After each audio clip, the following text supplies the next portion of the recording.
John, can you do the bombastic intro this week? Can you be like some kind of Michael Bublé or Michael Buffer, John Buffer, or whatever? Michael Bublé is that's a completely different thing. I mean, I'd have to have a level of John Goulet. It's just you just yell into the mic and let people know that it's time for the Rage Select podcast. All right, it's time for the Rage Select podcast with your hosts, Jeff. Oh, my last name, my precious last and name. John Sitton. Here we go. Let's do this. Yeah. It's a double. All right. It's this is the Double JS podcast. Yeah, and hey, folks, I am going to apologize in advance because there's a very good possibility that I'm going to be. In fact, you know what? Let me just take this opportunity to apologize to every single person listening to the podcast and all the people who are not listening to podcasts. I've been coughing in your ears all week because I'm sick and it's gross and it sucks and I'm sorry. It's also really awkward when you cough in my ears. Well, it is, but that's because I'm right here in front of you. Yeah, I go right up to your ear and I cough directly. I want you to get the full experience, John. I don't want you to miss out just because you're here. I'm going to talk like this the entire podcast. I'm all right with that. I'm so high on Dayquil, mentholyptus. I got Vapo Rub just swafting up into my face.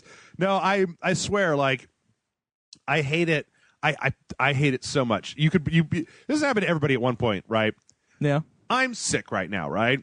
But it's not like I don't feel so bad that I can't do a podcast, and I don't feel so bad that I can't leave the house. It's just that every so often I have to cough as hard as I possibly can because there's like a witch in my chest, or it could be like a slug or like candy. I don't know what it is that's in there. Damn slug candy. Chest witches. But it won't come out, and no matter how hard I cough. Every so often I'll cough hard enough that it feels like my actual lungs are coming out of my mouth in a teeny tiny amount. You know what'll fix that? What's that? Bleach.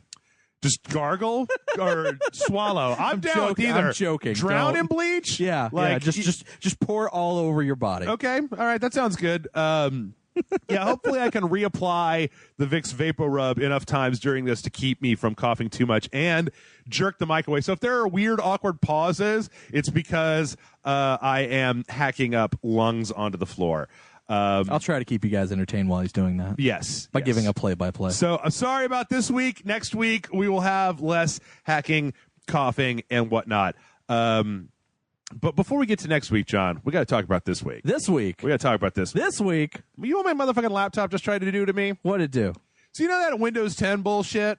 Oh, yeah. A lot of people have been leaving their house and coming back, and it's upgraded to Windows 10 without them. The motherfucker just tried to do that to me. It was like, hey, buddy, so we got your Windows 10 upgrade all ready to go on Sunday. And I'm like, no, I don't want that. And it's like, so what day do you want it? And there's like a little tiny thing at the bottom that's like, never, bitch. And I had to click that. Now, I bet it's still not going to stop. Like, I wish there was a way for me to tell Microsoft, I don't want your Windows 10. I never want your Windows 10. I'll come to it eventually, but I don't want it. Yeah, I actually have a friend who owns his own business. Yeah. And it actually cost him like $600 because they weren't prepared for it, because they didn't want it. Yeah. Like, it's a small business, it's not like a big company or anything like that. He literally has only one computer, and it basically made like half the programs that they used obsolete. Dude, what the fuck? And he ended up having to spend like $500 just to fix the problem. I mean, even if you revert it, it's like uninstalling. It's like reverting back to a previous OS. Yeah. I mean, like, look, here's the thing. I appreciate the fact that Microsoft is like, hey, take our new OS because we can't sell these things anymore because we're so bad at this. But on the other hand, my computer has been asking me for a year now to upgrade to Windows 10. Yeah. And there's no way to just say no and do not ask me again. There's not even a way to say no and don't ask me again for a week. It's like every single time I boot up my system, it's like, hey, buddy, are you ready for that Windows 10? I'm like, no, I do not want your Windows 10, Sam.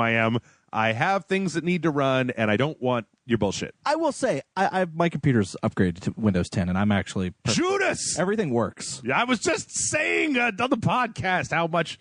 Okay, well, fine. Yeah. No, I'm just saying, as a differing opinion, a contrary opinion, I have no issues with it. But then again, all the programs I used were all like, hey, here's the, like, before I even upgrade, we're like, hey, our program works with Windows 10. Right. And I'm like, well, I just play video games. That doesn't really affect me. Yeah.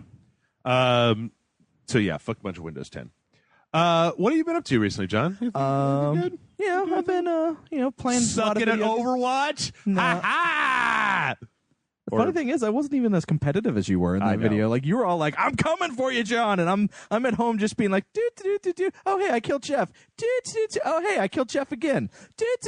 You know, like I'm not even like going like, there's Jeff. I'm gonna go kill him. Well, come on, we were recording a dojo. It wasn't exactly like I was gonna sit back and just be like, "Oh, John killed me one time." Hell no, man. Grudge match of the century. Yeah, no, it was actually pretty entertaining. I actually watched the video. That was the first time I played that that daily mode same thing. Here actually. And it's so fucking crazy. It's so nuts. Like, I know that they rotated into different things, but the one that we were playing was like, what was it? It was like 200% health, 150% faster cooldown time. Like just so super low cooldown time, super fast ultimate build up, and way more health. So I swear, I've never seen a match like there was one where you and I had we were on opposite teams and you guys had the cart pushed to the end of the map, and it was in overtime for like 5 minutes. Yeah. Because no team could get the other team the hell out of the area. Like, I was think crazy. The game finally just gave up. Was like, fuck it, you guys win. You're close enough. Yeah.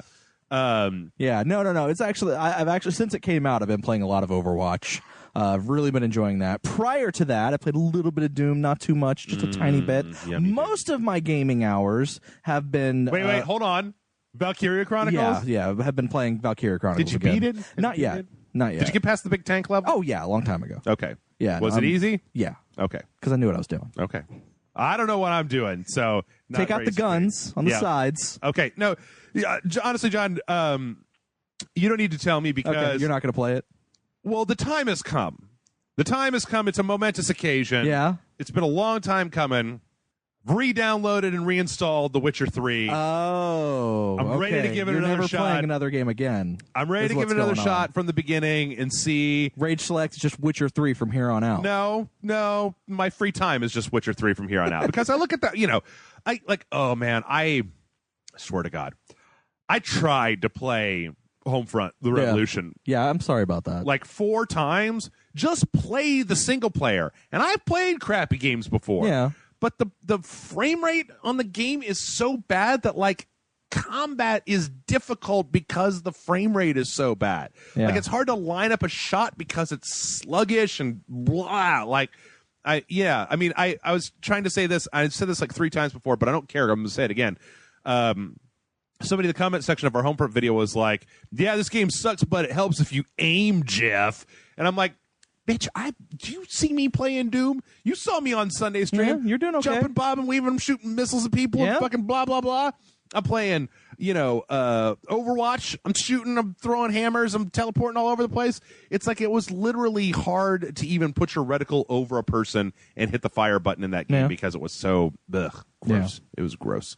But yeah. Anyway, so there's that, and then in the world of comics, there's all sorts of things that have been going on. Oh yeah, yeah. There's the Captain America thing, which is whatever. Unless I have issue with, like, I actually don't like the comic that thing is coming out. No spoilers. I'm not going to say what it is. Sure. Though everyone listening probably already knows. For comics, I almost feel like the people that are into comics have already read that issue, and the people who are not into comics don't care enough.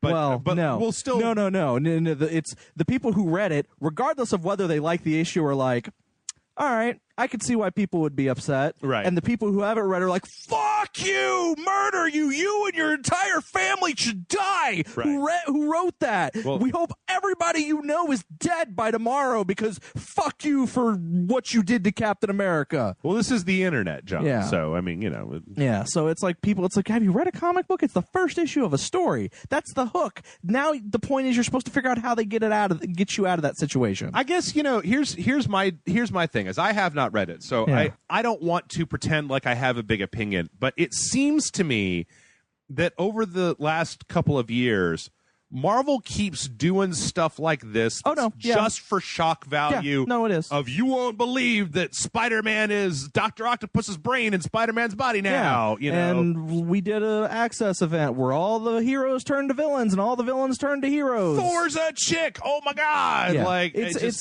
and they timed it just right with DC's big thing, which is their DC Rebirth, which was actually a really good comic. Yeah. I really like the comic. The only thing I'm worried about is the follow through because it's a different writer. Like the Jeff Johns wrote DC Rebirth. Okay. And that's his last comic that he's writing for a very long time. Really? Like all the follow through for the issue for the comics, like for every DC comic going forward, is being handled by different writers. Some of which I like, some of which I have no faith in to actually do anything worth a damn. I'm looking at you, Scott Liddell. I don't. Anyways, but you know, it is what it is. But people are upset about that because of the big reveal that is in that one. You know, I don't know if I know what that one is, but you don't have to tell me. It's fine.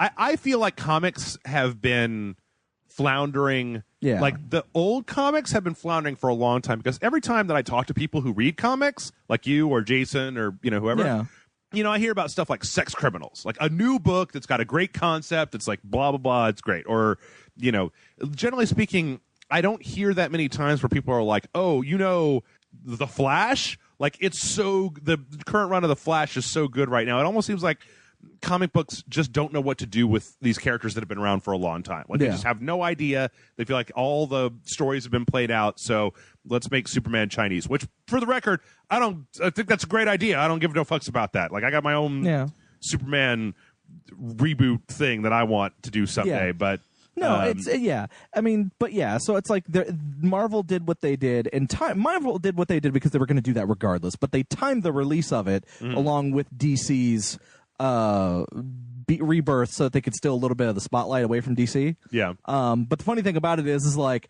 a lot of people don't like the thing that Marvel did, and as far as the thing that DC did, they're like, well, it's interesting at least. Yeah. Like I'm interested to see where that's going to go.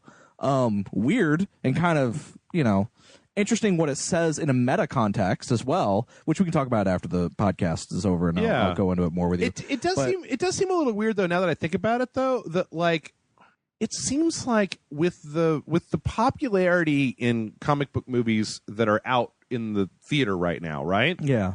Like, wouldn't this be a perfect time for Marvel to have a just straight up vanilla generic Captain America book that is written on a level that's kind of in line with like what the Captain America movie is, so that people who like the Captain America movie could be like, oh, I want to go pick up some Captain America comics, and then it's not completely different than the Captain America comics. So I mean, I'm just asking here. I don't know. It just seems like a... So here's kind of the thing, and this is what a lot of people also don't realize. Okay. It's also, if I'm not mistaken, within the next couple of months, it's going to be Captain America's like 50th anniversary or something. Like it's actually going to be like the anniversary of the character's creation kind of way.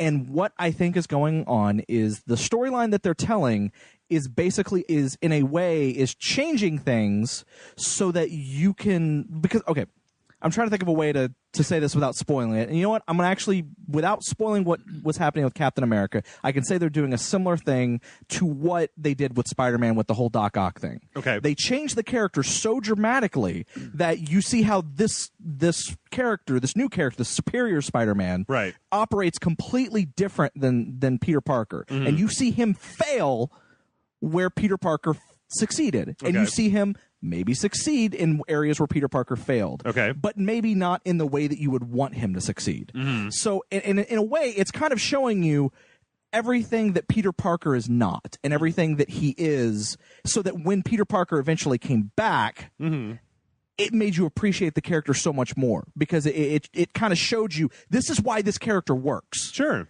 And we're showing you why, we're making these small changes to this character to show you, to kind of emphasize on those elements that make that character that character. Sure, you take a break. You give the character kind of a break. You emphasize, the polar opposite. And I feel like that's kind of what they're doing with Captain America. Okay. And by the time that his actual anniversary hits or whatever, we'll have a Captain America. It's like, holy shit, Cap's America is the best. You know. I also, I mean, as a comic book reader from a long time ago, I have no faith whatsoever that they're like, oh man, we've changed this about Captain America and nothing will ever be the same. And it's like, no, dude, it's 6 months and then you're going to reboot it. It's going to be an alternate thing. It's like, oh, it's not an alternate thing. It's been this way since the beginning. This retcons the entire series. It's like, just go grab the Infinity Gauntlet and rewrite reality and find it's all find gone. a cosmic cube. Yeah, and Captain America's dead. He'll never come back. Oh, he's back. Yeah. Superman is dead. He'll never come. Oh, he's back. Well, and it's also, you also have to look at it. It's like Captain America's died. Captain America was a werewolf at one point. Yep. Also, back in the Jack Kirby run of Captain America, he pledged his allegiance to Hitler in an issue. Yeah. Oh, don't even get started on the number of dumb shit things that have been on the cover of a Superman book that have actually happened in a Superman book. So I mean, it's like this is nothing new. Yeah. But anyways, aside from that, the only other comic thing I wanted to mention real quick, and we can move on to all the fun stuff that I know you're wanting to move on to the podcast, is Comixology announced their subscription service. Okay. Which is basically they're trying to be like the Netflix of comics. Okay. Except it's like every comic company except for Marvel and DC. What? Now, I understand why for Marvel, because Marvel already has their own subscription service called Marvel Unlimited. It's like $9.99 a month, and you get access to every digital comic from their back catalog up to 6 months ago. Okay. And now there are spots that are missing because not every comic has been converted to digital, but anything that it has been converted to digital is available as part of the service. Okay.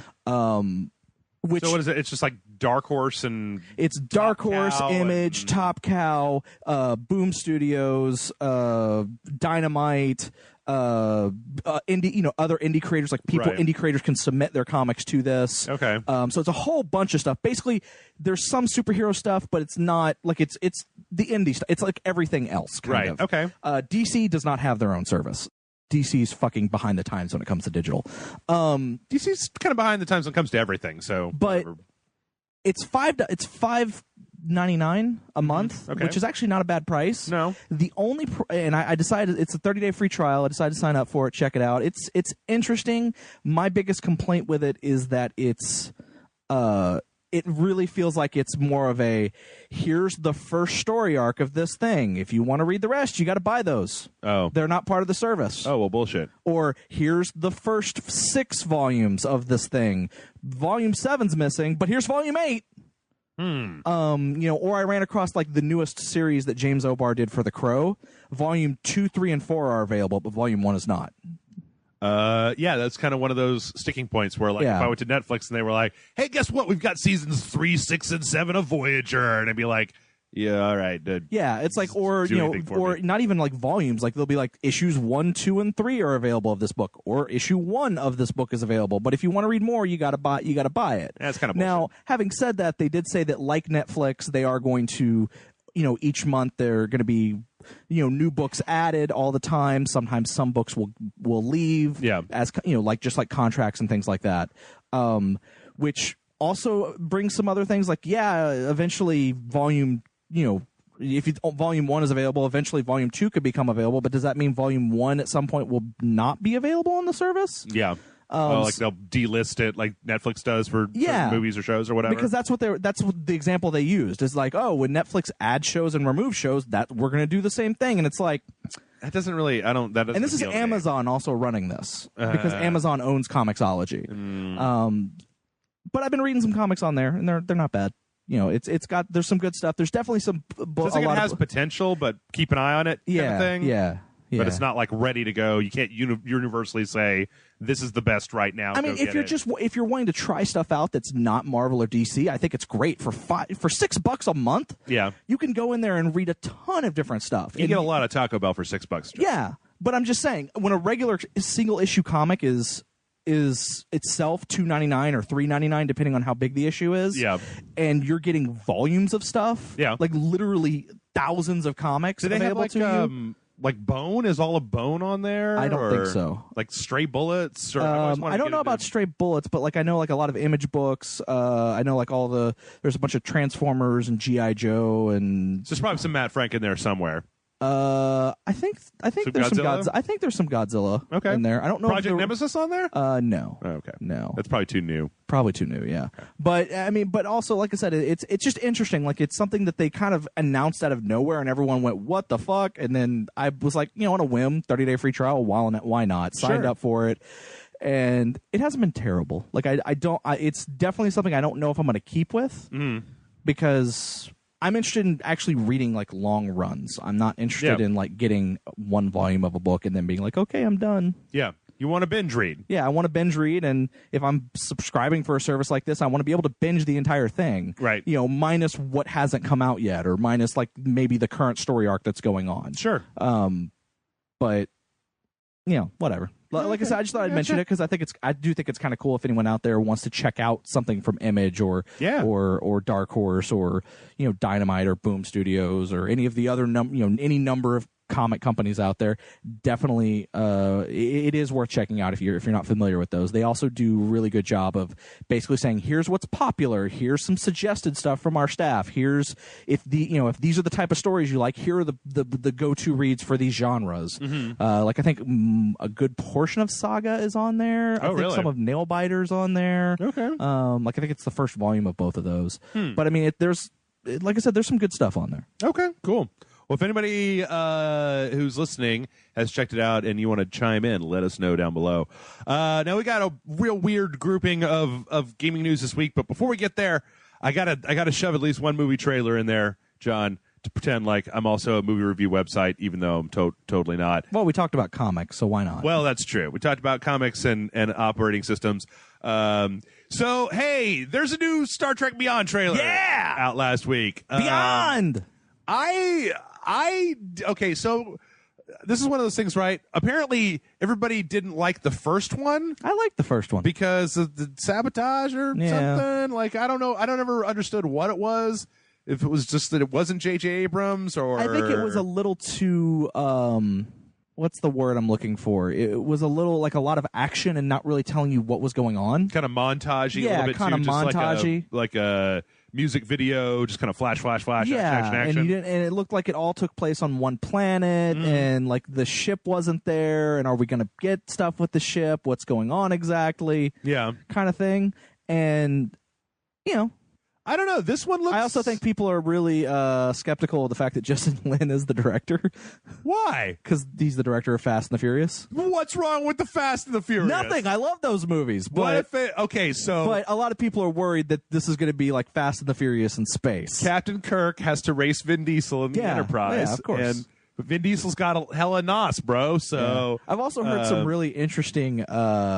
I don't know, like fan theories about what's actually going on in the trailers. Yeah, which I think is also kind of interesting. But yeah, no, it's. I'm looking at it, and here's the thing: I don't instantly recognize. Like I don't like this doesn't seem to me. This seems to me like an original plot. Yeah, no, it is. Simon Pegg, who's who actually like co-wrote the movie, if I'm not mistaken, actually came out and said we are not remaking a previous storyline. We are doing something completely original. We are and that's what we're trying to do going forward here. That's cool. I mean, this bad guy in here kind of looks like the dude in Nemesis, I guess. Yeah, that weird dude that was hanging out with Bane. And it looks like they're Picard. What's that? Young Picard clone. It's fucking Bane, man. He's Bane. He's skinny Bane. That's what he is. And it looks like they're going to crash the Enterprise. But I don't know. It looks cool. Looks like there's some stuff going on. I really liked the first Star Trek a hell of a lot, and I didn't expect to. And the second one was okay. I feel like people overreacted a little bit about how fucking bad it was. It was not great, but I feel like it. We have seen Batman versus Superman. We have seen what true terrible movies look like. I watched the movie Branded. I know. No. Okay. So yeah, I don't know. It looks all right to me. I think that changing directors probably a good thing. Like, actually, they probably should have changed directors after the first one because, like, I feel like J.J. Abrams went, I really like Star Wars. I kind of like Star Trek. I'm going to make Star Trek, but kind of make it feel like Star Wars a little bit. Yeah. Because I really felt there were moments in the first Star Trek movie that just felt like they belonged in a Star Wars movie. Sure. And then he's doing Star Wars. Well, I was talking with this guy at one of us live things. Yeah. Who this guy, I don't remember. I'm sorry, dude, I don't remember your name. He fucking hates Abrams, like just hates. And I was like, well, what about this movie? And he's like, well, that was okay, but fuck that guy. And I was like, why? And he was saying because he's just like, he's this big nostalgia wank guy, right? Who's like, and I'm like, okay, so that's great. So let J.J. Abrams reboot your franchise and then immediately bring on another director to make the next episode after that. So I'm like, great, bring in Justin Lin. Abrams kind of fucked it up in the last one. He tried to make Wrath of Khan, which, I mean, you know, I was interested to see what happened there, but I don't know. If I ever come to you, John, and I'm like, I have this great idea. We're going to remake Wrath of Khan. I just need you to slap me right in the face and be like, do you hear what you just said? Remake Wrath of Khan? What are you, crazy? I'll tell you what. If you come to me and go, "Hey, John, I have this great idea," I'm just going to slap you. Okay, that's good. Right then. Yeah, all right. And just assume that the next words out of your mouth were something about remaking Wrath of Khan. Something about Wrath of Khan. Okay, yeah, I gotcha. By the way, do we know who's playing the lady alien that we're seeing here? I do not. Is that somebody that we know who that is? I do not know. I don't recognize her at all. Well, she is wearing a bunch of makeup. That is true. That's very true. Anyway, I don't know. It looks pretty cool. I'm still okay. Star Trek has not abused me as hard as Star Wars did, because there was parts. I mean, I really didn't like Enterprise very much, but it was still somewhat watchable. I liked the series finale that they did. With fucking Riker? Yeah, where it was all like on a holodeck and Riker was watching. I actually kind of liked that episode. God. Thought it was a nice little there were ending. so many things they could have done with that, but like when you take 2 steps back and you're just like, fuck you, Quantum Leap. You run the worst Enterprise of all. The only one that was good was when they went through time and they found like the 70s Star Trek Enterprise, or like it was. I don't think it was the Enterprise. It was it was a ship from that era, and it was like 6 times as powerful as anything else they had, even though it was all crazy and weird looking. Yeah, because what the parallel dimension episodes. Oh, okay. I don't know. I didn't watch a lot of Enterprise. Do you know that, like, in the Star Trek world, you know the parallel universe, right? Yeah. You know, like, every single series has had episodes in the parallel universe, I think, except for TNG. Okay, yeah, I didn't know that. Actually, no, I don't think Voyager did, but Deep Space Nine had this whole... Yeah, no, I remember that, because... like, whole other thing of evil Kira running Deep Space... Man, I need to go back and watch Deep Space Nine. She had a nice ass. I need to... You know, I was looking for something to watch on Netflix, John, and I accidentally started watching Season 2 of Broadchurch. That show is so dour. Yeah. So depressing. Yeah. Well, it's like, Broadchurch. I mean, yeah, but come on, dude. Like, one joke, would it kill you? Yes. Anyway. Literally, it would. Star Trek Beyond looks good. I'll tell you what I think else it looks fun. I'm going to watch it. Looks good is the last Overwatch short. Oh, shit. I know. It's your favorite character in the whole wide world. The man you love. That's right. And love to be. That's right. I know that Overwatch is out, or you know, and so I think that this came out like right before the game itself came out. Yes, it did. It came out like the Sunday before. I'm gonna just take this opportunity for a 4th time to just say, dude, just fucking make a movie. Would you just like make like a prequel movie for the game, or? Well, apparently their big thing is they want to make free, like the story stuff, like for free. Like they want to do like little episodes. They're doing like mini comics that they're putting on the website. I read all those. Apparently, there's a graphic novel that has been sold through Dark Horse. Okay, I haven't seen it, but I read someone was saying that there is one, and I'm like, okay, that actually talks about the history of Overwatch. See, there've been a bunch of different places that have talked about, because I'm specifically really interested in the timeline and the lore. No, in Reyes and God, what was Soldier 76's name? Yeah, that relationship. Like Morrison was the leader of Overwatch, and then originally Reyes was. And then Reyes was the leader of Blackwatch. No. Originally, Reyes was the leader of Overwatch, and then Morrison kind of became the face. So then whoever was like the government or NATO or whatever made him in charge of it, and then Reyes went to Blackwatch. Okay, so how the fuck do you know this? Like, where is this information coming from? Because I read all the comics, I watched all the shorts, and I'm like, where is this information coming from? Because I'd be more than happy to read it. Is it in item descriptions in the game? Show me how to access that. I don't know. Please. I've read like 4 different websites that all quote that same thing. No, and I'm not saying that you're wrong. All I'm saying is that, like, websites, where are you getting this information? And that apparently both Morrison and Reyes died in an explosion, right? And you know. And then you got Reaper and Soldier 76 coming out of that. This last one was a little... this one was a little bit more... This one was stranger than the last ones to me, just because Soldier 76's primary weapon is a just big old machine gun. Yeah. And they really kind of had to go out of their way to have him, shoot all the guns out of the hands of these like thugs that he's dealing with here. Whereas, you know, like all the previous ones had kind of like one character versus another character, so you could kind of fudge it a little bit. Like, okay, Genji's a ninja, so he can like deflect all of Hanzo's arrows and bullshit, right? Whereas here it was just like Soldier 76 versus a bunch of assholes. No, I really like the character design, especially with the neon paint that when the light went out. I really thought that all looked really cool. They've got such a nifty world built up here that don't get me wrong, I fucking love Overwatch. I really hope that they do stuff with this world. So, and I think it's interesting because they did say, you know, we have heard they did a thing like a Q&A like right before the game came out. Yeah. And actually said, hey, we've heard your pleas. We know you've said that you want a story mode of some kind. Oh. While we can't guarantee that it will happen, right, we are looking into it. We are looking at it. We can't promise that it'll happen in this iteration of Overwatch, but it is something we are looking at. Right. I think that would be, I think that would be absolutely fantastic, but it would be a pretty monumental undertaking.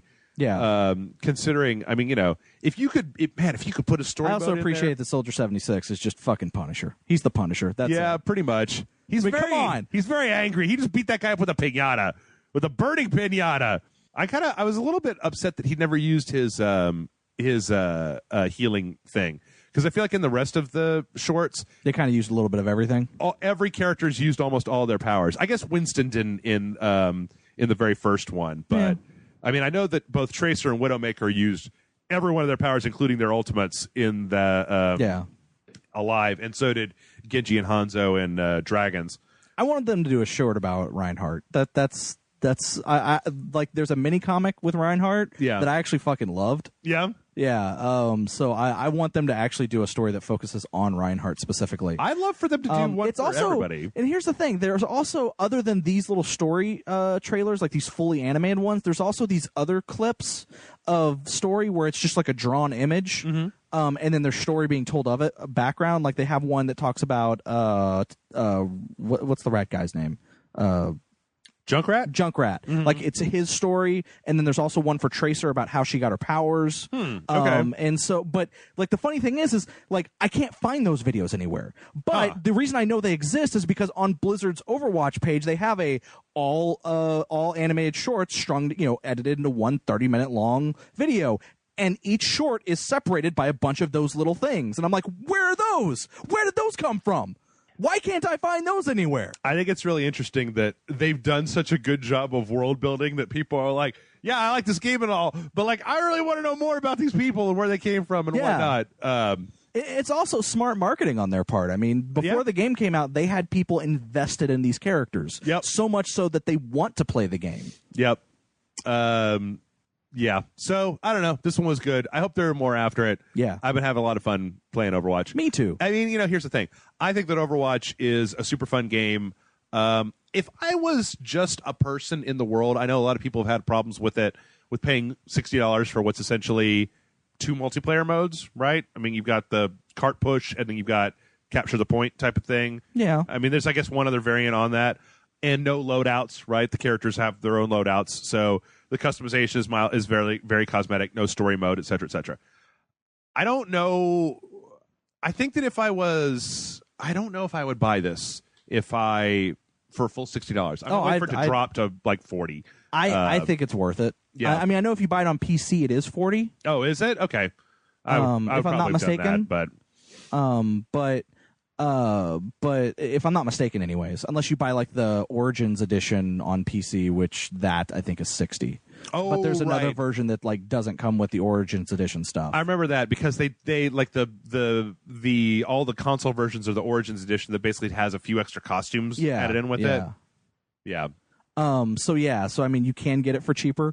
But no, I look at it, I'm having so much fun playing it, and I'm liking everything that I see so much that I'm like, you know what, for me, this is worth it. Yeah. I mean, it's not worth it for me to like actual spend money on their microtransaction loot boxes or whatever. I'm not going to do that, but it's just a brief tangent. God damn it. I would love to sit here for the next however long Rage Select exists as an entity and rage about microtransactions in games, but like I feel like at this point it's so ubiquitous. Yeah. Fucking Uncharted 4 has microtransactions. Yeah, in it, no, I right? know. Like, it's a little gross, but well, I mean, in regards to Overwatch, I don't mind that they're there because all you're buying is the loot boxes, and the loot boxes are randomized on what you get in them. Sure. So it's not like someone's gonna buy a bunch of them and then suddenly have a leg up on everybody else. Especially considering all the items that are in the loot boxes are cosmetic. Yeah. And you get a loot box for every time you level up. I kind of wish if they were going to do it that way, though, that they would just sell you the currency so you could just buy what you wanted instead of buying random fucking pogs, or packs of cards. Because you do right? get a currency in the boxes. I think you get currency if you pull a double. Right? No, you do for that, but you can also just get currency as a thing in the box. Okay. Because I got like 100 and some odd coins of their currency in like one of my loot boxes that I undid. And I was like, oh, I wanted a costume, not 100 and whatever. And I was like, oh, I can go buy these things. And then, I bought a couple things. Yeah, I don't know. I don't know. It's kind of like I don't know that I can complain about microtransactions as much because they're just. Oh no, I didn't bring it up. So I didn't bring it up to everywhere. complain about it. I was just saying that I don't think I think because I feel like I've spent $60 and what I'm getting for that $60 is worth it, especially considering all the updates they're saying, at least as far as maps and characters, are free. Now they did say that they're going to bring back that one mode that was in the beta that they took out. I can't remember what it was called. That they've stated is going to be part of a free update. Like the competitive ladder mode or whatever. The tournaments. Coming back in June, I believe. Yeah, that's going to be free. They've stated that if they come up with other modes that they've been a little bit more ambiguous about like whether or not those would be free. But they're like, yeah, we're always looking at other modes too, and more stuff may be coming. But all characters that we release from here on out are definitely going to be part of the purchase price. Okay. So it's like if we make 100 more characters, which they're not going to make 100 more characters, but let's say they make 100 characters the life of this one version of the game, right? I'm going to get all 100 of those characters, just because I bought the game. Do you think that eventually they'll do Team Fortress style and start letting you have like alternate weapons? No. You don't think so? No. I don't, because again I think TF2 was a lot like this when it first started out. Everybody had a set grouping of weapons, right? Yeah, no, it did. But I feel like they're just going to give you new characters. Yeah. Because again, the big thing that, and actually it's funny because Polygon had an article about this, is that what a lot of people don't realize is, and this is the big thing that people see, it's like you're not playing, essentially you're not playing a character. You're playing a weapon loadout. Yeah. That's why when you're playing, you should change your characters often. Because just like if you're playing Call of Duty or Battlefield, you do switch weapons given the situation. Sure. You will switch your weapon loadout. To do that in this game, you change characters. Okay. Well, and that's why being able to change your character on the fly works so well and is actually so enjoyable to do. Yeah. Because if you run into something that the character you're playing can't handle, you go, okay, well, I died. Let me switch out my character to something that can handle that situation. Yeah. Sorry, but it's something that a lot of gamers aren't programmed to be able to do because we're programmed to play a character and stick with that character. Yeah. I don't know. It kind of it'll be interesting to see how Overwatch goes. I mean, like I think that right now it's interesting that it came out this week, and that because of the betas, we played through 2 different betas on the way up to this, the open beta, and then I was in the closed beta, right? And both of those betas, same characters, relatively similar abilities, relatively similar maps. They don't seem that much different than they were in the closed beta and the open beta, respectively. So it'll be interesting to see how quickly and in what ways the game evolves from here. Yeah. I feel like if they can keep pushing updates once every month or two, then they could probably keep the game fresh for a long time. Yeah, especially if they're adding like a new character once every couple of months as well. Sure. I think, I mean, just some maps. I mean, or a character or a map. Some new piece of content once every couple of months. I think it'd be really interesting with this style of loadout to see what something like CTF was like. with this type of mode. Or, there's been a few other interesting multiplayer modes that I've seen. Of course, I got to tell you what, John, like I was Overwatch was just like the new girl who just moved in, and boy, how hot is she? And then it was like, I cannot stop thinking about fucking Doom multiplayer last week. Like, you feel like you're cheating on it? No. Is that what's going on here? Well, yeah, a little bit, because I was like, multiplayer. It's been so long since I played Doom multiplayer. It's like, and then you saw your ex, and like she got all like dyed her hair and like got some new clothes, and you're just like, damn, girl, I don't remember why we went out in the first place. Showed you a little skin. No, I mean, like, seriously, between like invisibility and quad damages and BFGs, and I'm a fucking demon now, and like, rocket jumping and all this like crazy stuff. There's something about that Doom multiplayer that's just, it was just solid. It was trying to figure out some way to have a little bit of a menage a trois. That's what I want. Yeah, I want between to get Overwatch, Doom, and yourself. Yeah, that's sick, Jeff. You're sick. Tracer and a Cacodemon in my bed at the same time. So anyway, before that mental image solidifies in your mind, someone get on the Photoshop. Damn Buster.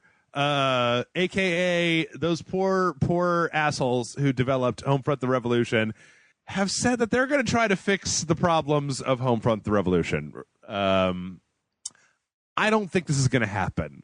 Let's see. Here's a quote from Craig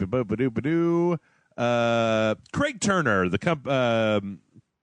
community manager, says, it's been a long road for us, and we're only getting started. But we're also aware the performance, particularly frame rate, is not currently where we want it to be, and we are working on additional patches to help address these issues and more. What do you think? What's the odds that they're actually going to fix the frame rate in Homefront? Well, here's the thing. To fix the problems with Overwatch, they'd have to make an entirely new game. Overwatch? Not Overwatch. I mean, Homefront. Sorry. This is what happens when you say Overwatch too many times. Yes, it is. It's the only thing. It's all I can think about. Yeah. It's on my mind, Jeff. You got Overwatch on the brain. Yeah, I got it over on the brain. But no, with Homefront, you got to make an entirely new game. Just scrap what's already been done. Burn it down. Burn it all down. Put out a patch that's like 60 gigs, and it turns out it's an entirely different game. Yeah. It's just Overwatch. Now you own Overwatch. No. I don't think this is one of those things where it's like, for a company that gutted this studio and rushed an obviously broken game, or at least subpar, unoptimized game to market, I can't imagine that they're going to dump any money into fixing, depending on what the problem is. Like, if it needs a major overhaul, I doubt that they're going to dump the money in to have developers working on a game that's already been critically panned and probably is never going to sell any more than what people have already bought. I feel like had they been to overhaul what needs to be overhauled, I feel like had the company been willing to do that or pay for the money for that, it would have gotten fixed before the game came out. Probably so. Because there's no way in hell they knew that no way in hell that they didn't know that about all the problems this fucking game has. Yeah. I mean, they put a fucking letter in the credits basically saying, hey, we had a bunch of problems. Don't hate our game. Yeah, and that's because we worked hard on it. I've been doing this for a long time, and Dan Buster, I sympathize. It's a shame what happened to you, but Deep Silver is still asking people to give them $60 for this piece of garbage.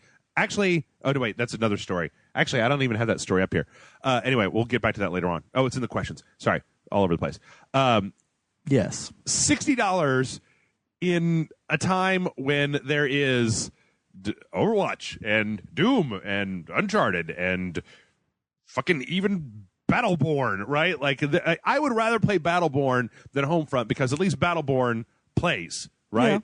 Yeah, no, it does. You could go get, a shitload of different, there's this indie games, DLCs out there. Fucking Uncharted 4. Yeah. You didn't even mention that? I mentioned Uncharted 4. There's so many things that you could get for your $60 that are good games that work well. Yeah.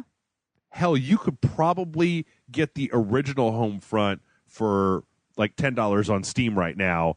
And if you wanted to play a shitty Homefront game, you could save $50. And then use your $50 to buy some other game. And then look to see if anyone's released like a mod or add-on for it that, makes it better. Yeah. So, I mean, here's the thing. If the only way to play the game is PC Master Race because all of the other versions of it are broken, I don't think that they're going to end up fixing those things. No, they won't. I'll give you the benefit of the doubt. And if you guys fix your shit, I will go try to play the rest of your game, which kind of seems like a big, gray, blobby mess of garbage. But whatevskis. All right, let's move on to some more nice news. I didn't read what the next news story was before I said nice news. Okay, so let's take a moment to talk about how shitty YouTube is. Oh, YouTube. And let's just let's make sure to do it on a video that's on YouTube. So apparently, oh man, this is just such a shit ass story. All right, so there's an episode of Family Guy, right? Yes. Episode of Family Guy just came out last week, where Peter and Cleveland play Double Dribble on the NES. Yes. The footage that they use when they flip over to the NES was lifted from a YouTube channel, a Let's Player that was demonstrating a glitch in the game. The video was put up in 2009. The video, the episode of Family Guy, it aired, and then YouTube shut down that channel because a copyright violation. It was now a copyright violation of the actual episode of Family Guy. Even though that guy created that video in 2009, long before this was a thing. Now, I'm going to give credit where credit is due, and I believe that Fox did rescind that video. That 2009 video is back up. Everything's fine. Apparently, this had happened once before for some other thing. But it's like, this is a perfect example in a nutshell of the entire problem with YouTube and the entire system at large. What I think was funny about it is when they said, "Hey, no, we when we realized it was a problem, we came out, we told YouTube to fix it, but yeah, their algorithms are fucked." Yeah. But both sides were like, "Yeah, it took down my video. That they stole my video, right? And I got shut down for it, right? That's fucked up." Yeah. And then Fox went, "We didn't shut you down. YouTube shut you down. It was an automated, and we didn't mean to." YouTube, that's fucked up. Yeah. And then YouTube's just like, well, that's the way it is. Now have a nice day. I'm taking this opportunity right now to apologize to people. The first Ratchet and Clank video for the Ratchet and Clank game that came out is unwatchable. You guys can't watch it anymore. It got flagged from Universal for a piece of a cutscene, which I assume was actually from the Ratchet and Clank movie that came out. Yeah. I rendered a second version without that cutscene, uploaded it. 24 hours later, it picked a different cutscene and it shut that one down. Not even like monetized it and they're taking the money for it like Nintendo does. Like, this video is blocked in all countries was the message that I got. Yeah. So, God damn it. Hey, you person who's smart on the internet, make a thing that is like YouTube but is not as terrible. Or, hey, YouTube, get your shit together. I mean, like, fuck, dude. This is, like, if there was just anything else to use. I know that YouTube's customers are the ad companies and not the individual, the assholes like me that are uploading videos. But, like, Nick Hodges, right? Yeah. Nick Hodges started having to fight less and getting fewer erroneous, like, hits on his channel once his channel started gaining subscribers, showing that YouTube... Like, once you start hitting a certain number of subscribers, YouTube starts kind of batting away more and more copyright hits on your channel. That's fucked up. That shouldn't be the way that it is. Well, because your channel's not popular, obviously you're stealing everything you do. Yeah. So I don't know. The whole thing is fucked up. I think this is fucked up. I'm going to say good on you, at least Fox, for getting that shit taken care of. I still don't know, though, like, did they ask this guy if they could take his footage? Because that's a dick move all on its own if you just stole somebody's Let's Play footage. I don't know. I never found out in any of the articles. I'm not a big fan of when other people do that, like, unless they credit the channel. So, I don't know. Anyway, let's move on from there to a crazy rumor. Oh, shit. So there is a rumor that is coming from Kotaku, I guess, right now, which, take it with a grain of salt, folks, that multiple sources have told them that we're probably going to be hearing about how the PlayStation 4.5 is coming out? Yeah.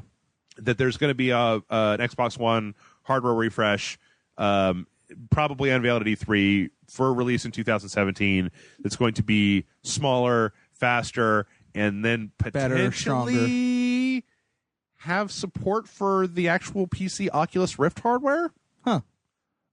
Which would be kind of a coup, I guess, because, you know, if I had an Oculus Rift that could work on my PC or my Xbox One, that'd be nice. As opposed to, yeah, but Oculus is having some trouble of their own lately. So I think, yeah, this VR is disappointing me in large ways, but that's a whole other story. Anyway, I don't know.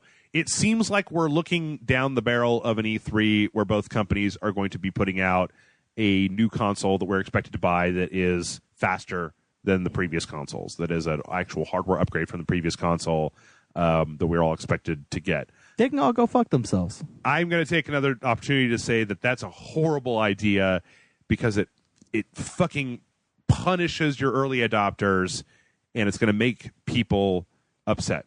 Is it going to make them so upset that they're going to throw your console away and go to the other company? Well, no, because both companies are doing this, and everyone's going to go buy an Ouya. I was going to say everybody's going to move to the PC, but now Ouya will be the popular one. It's like, why not Zeitbag? Why not Ouya? It's such a, like, I understand. Oh, I'm sorry, they got bought out by Razer. Whatever Razer's new thing is now what the Ouya was. Oh, God. I'm kind of glad that we passed that Android micro console fad where it was just like... It just dawned on me that, I forgot. I kept getting emails about how Razer just bought out the Ouya and gutted it. I'm not surprised. For their new micro console thing, Android thing. But yeah, just what a terrible idea. I mean, I know that Apple does it, but it's just gross, man. Like, it used to be that you could buy a console, you could have that console would run. Like, now, if it's going to be the thing where you got to buy a new console every 3 years because the new games look better, run better, and are better. Well, it's like so here's kind of the thing, and here's kind of the way I look at it. It's like, it's weird because the idea of them releasing another version of the console that maybe runs a little bit better, or maybe is smaller, or something like that, is not anything new. That's been going on since the NES. When the SNES came out, they actually released a top loader NES that was smaller. Sure. The hardware was a little bit better than the original NES, but and it was a different console. Same but it wasn't like the NES games looked better on the new NES. Kind of, a little bit. It looked a little bit cleaner. Well, okay. It wasn't 12-bit as opposed to 8-bit. Yeah, no, right? it was still 8-bit. It's just they looked a little bit crisper or something. Like, it wasn't like, it wasn't a huge, like, it wasn't anything that people actually put them next to each other and went, they're different. Right. It was just like, oh, it's a different type of console. Sure. The PlayStation went to the PlayStation Slim and things like that. But, and not always with the improvements to hardware. I mean, Sega had that one, where they did an all-in-one that had the Sega and the Sega CD as one little thing. It was about the size of a CD player. Oh yeah. So I mean, it's nothing new for that. It's just generally they don't happen until the end of that console's life, right? And it's their one last attempt to get something out of that console's lifespan. Yeah. Or if it's like I said, it's usually doesn't. You don't need to buy something, to buy a completely new console to play your new games. The only thing that I can think of that did that is the 3DS. Yeah. And their new 3DS. But you can still play new games on the 3DS, but the new 3DS games you can't play. You could still play 3DS games on your original 3DS. It just looks crappier. I don't know. It just, to me, I don't know. It just feels like you should have some respect for your early adopters because they, for the most part, are very ardent fans. Yeah. And I guess maybe this is okay. At the end of the day, this is maybe what it comes down to. All right. PlayStation 4, let's say that you want to get a 10-year lifespan like the PlayStation 3 had, right? How long has the PlayStation 4 been out? 3 years? 2 years? 3 years? 3 years? I think 3 years. That's the entire time we've had Rage Select, so that's about 3 years, right? Yeah. Okay, so let's say every 3 years you're now expected to buy another $400 PlayStation 4. So let's say that in that 10-year time period, you're expected to upgrade twice to continue to be current. That's fucking $1,200 worth of PlayStation 4. Yeah. I will go back to PC Master Race if that's what we're doing. Yeah. If you're expecting me to plop down $400 every couple years to buy whatever the latest thing is, then go fuck yourself, consoles.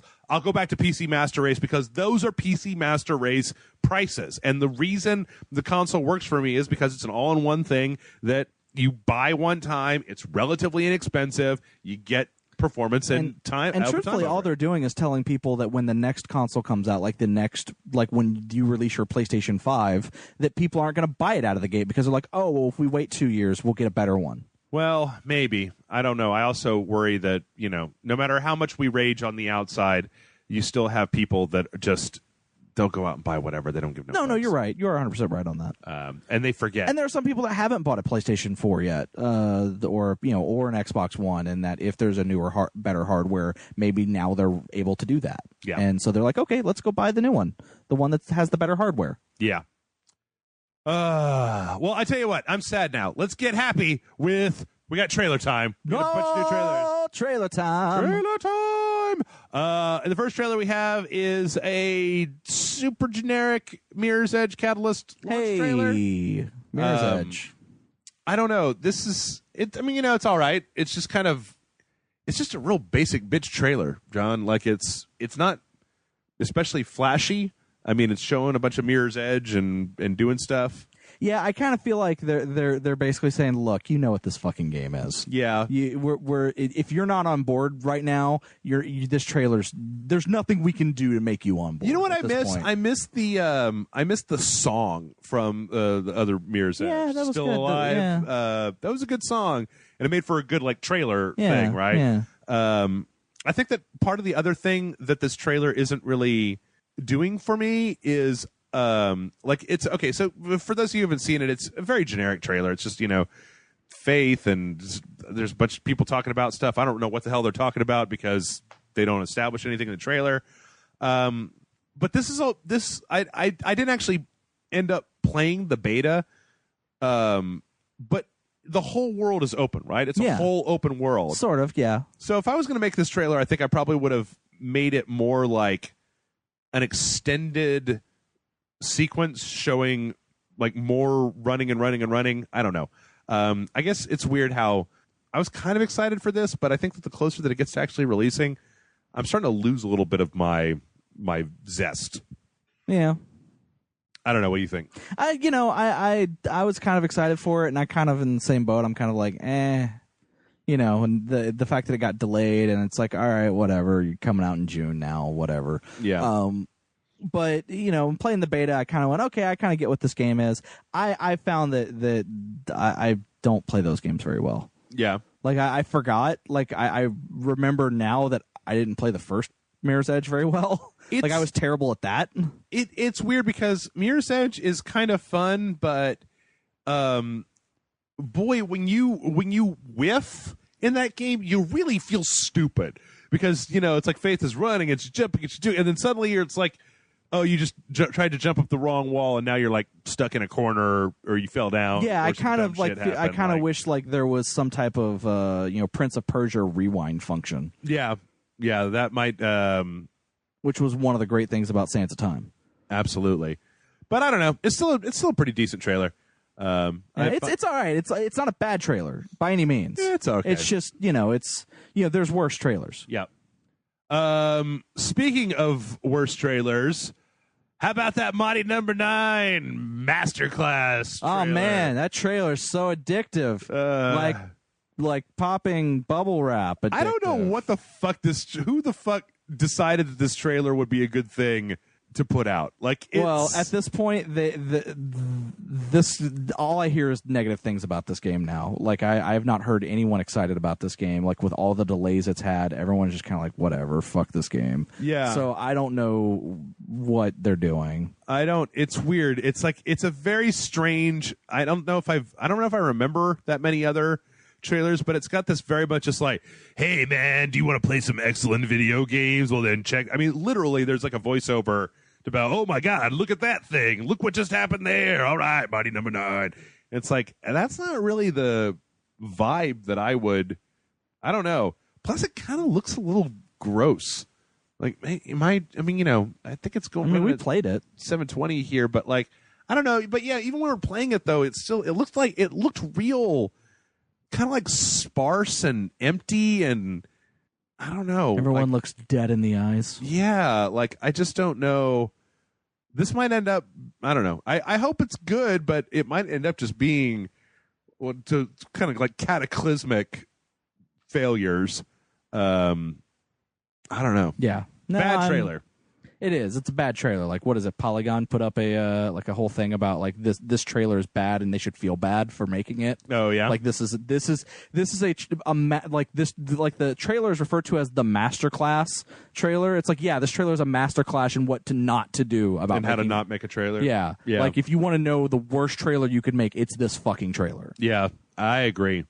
Next up, there is So I made fun of a subdivision of Square that was announced at their, and I'm sticking behind my assessment of their press conference last year.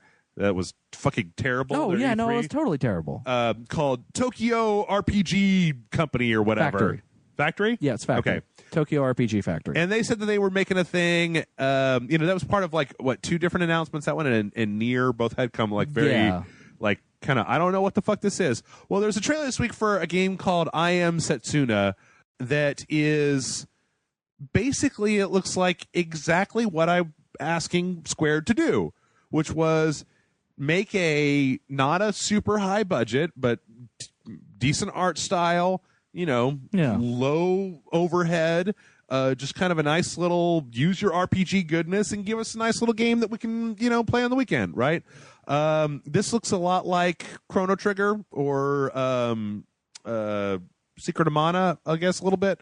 It's kind of a top-down RPG. It's got, it's like 3 different characters. They got a health bar. They got a magic bar. They got some giant bosses that they got to hit up.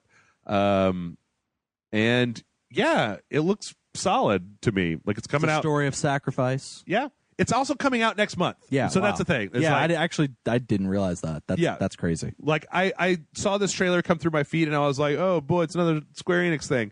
And then I went to Steam and the first thing on the Steam carousel was like, oh, do you want to pre-order this? Because it comes out in June. And I was like, great.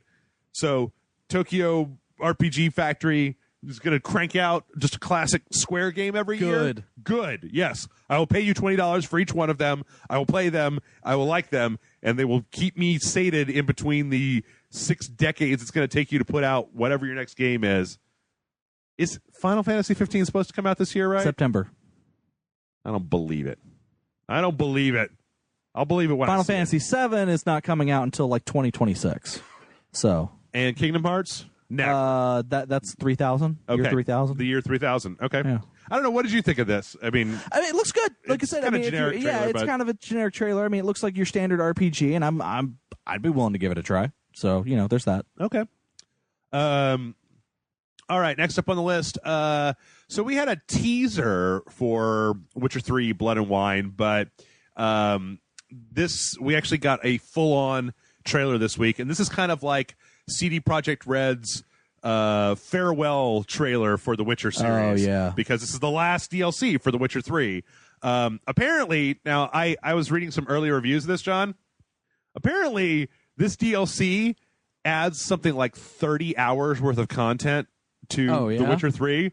Yeah. Like it adds like a whole other half a game to The Witcher 3. Jesus. After the current one. Like a whole new land, bunch of new quests, bunch of new equipment, bunch of new stuff. I was so impressed that I downloaded it because I forgot that I bought the season pass, and you can apparently just start it, and it'll start you a level 32 character. You don't have to level up. You just jump right into this, the same as with Hearts of Iron that came out before. So this trailer for that came out.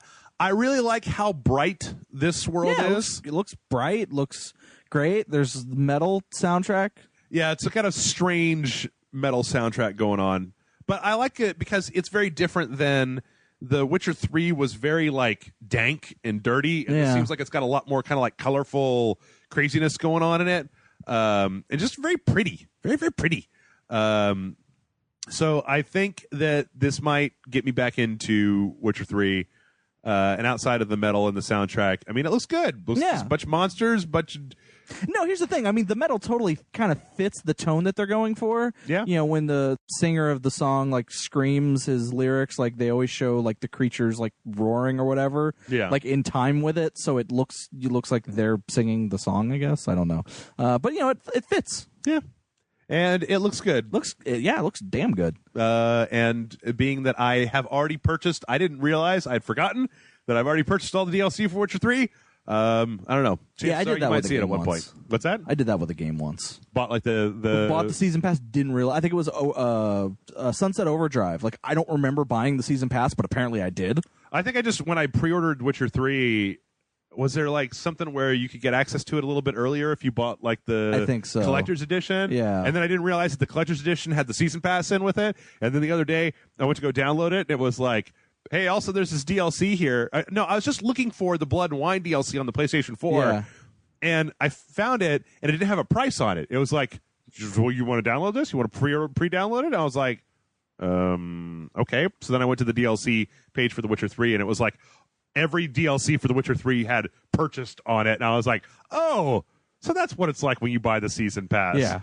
Which still should reinforce my no buy in season passes rule because I literally spent that money and then forgot about it for like a year and a half. So don't buy season passes.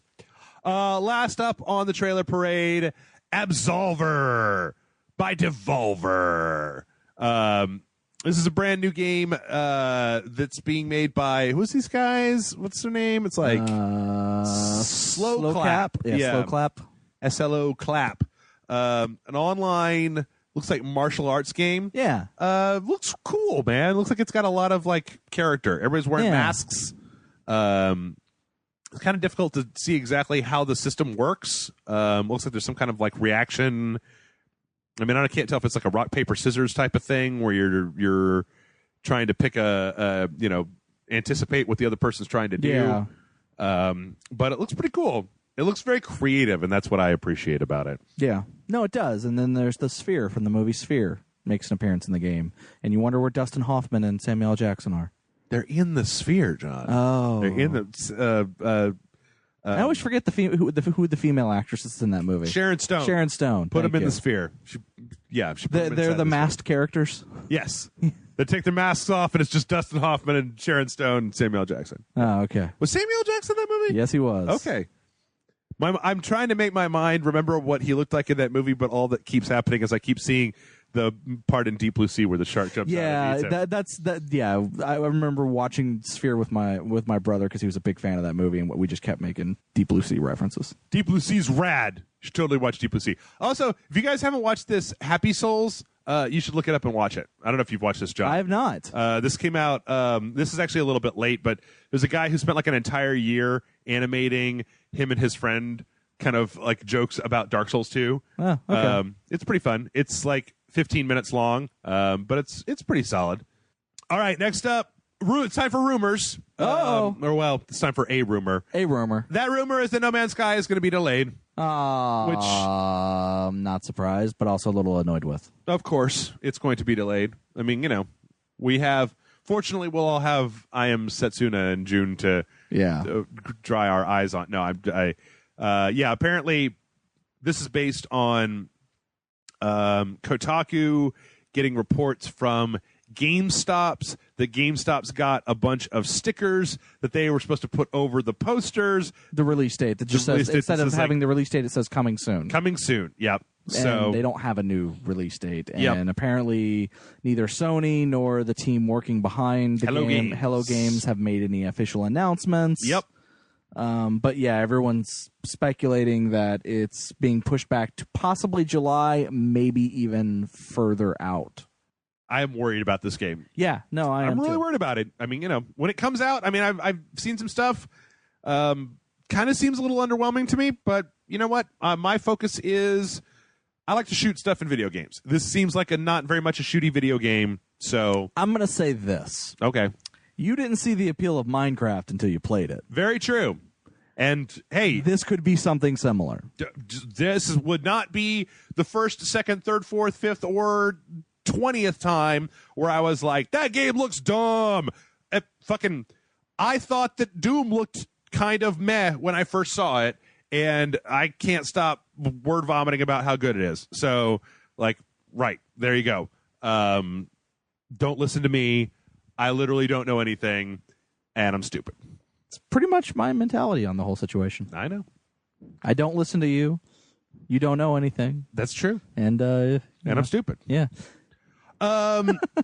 So there's going to be a collector's edition of Hyper Light Drifter. Oh, nice. And it's going to come with a Super Nintendo cart. What? That is not actually going to work on a Super Nintendo. It's coming with a box, like a replica SNES box with a replica SNES cart for Hyper Light Drifter and like a poster and a thing. Oh. And I want it. And I don't care if it doesn't play in a Super Nintendo. I want a Hyper Light Drifter SNES cart. I actually need to go back and finish Hyper Light Drifter. I forgot to do that. But It's kind of cool, though. yeah.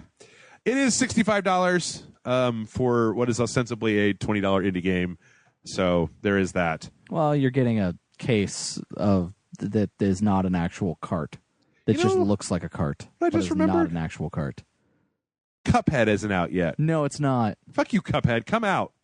Like, seriously, what could be taking that goddamn game so long? They animate. They hand animate everything. It's been long enough. The game better be 12 hours long then, because come on. That style of animation, having hand animated like that before. I felt like they showed that game way too soon, and I feel like they even we showed that game way too soon, because what was it, last year at E3? They were like, yeah, we're not even 50% done yet. Okay. Fair enough. I guess, now that Hyper Light Drifter is out, I can start ragging on somebody else to get their game out. Let's see. Now, the last couple stories we got are just for funsies. Did you see this? Yes. Okay. So we're not done licking Overwatch's taint just Never! Yet. Because Overwatch did this really awesome thing where they made these giant action figures in boxes and then just like put them out all over the world. There was a Tracer one, there was a Genji one, there was a Pharah one. I think there might have been at least one other one. No, there was only 3. There were only 3? Okay. But man, these things are great looking. Yeah, I want actual action figures. They look like just like, I don't need life-size ones, but I want actual action figures of the entire Overwatch cast. I will buy them. Yeah. I will spend the money on them. I know they will be expensive, and fuck you for that. Yeah. But I want them. Yeah, I kind of do too.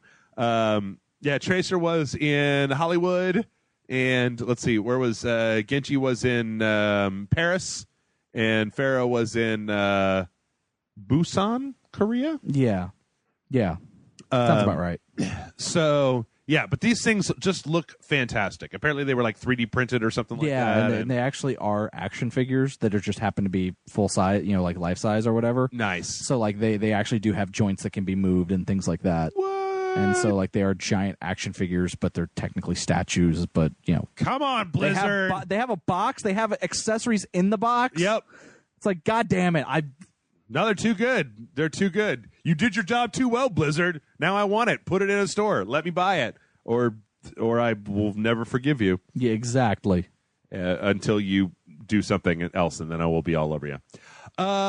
So next up, we had a story. There's actually a story last week that I didn't talk about so we know that Avalanche got dissolved by Disney when they dissolved their games division yet again.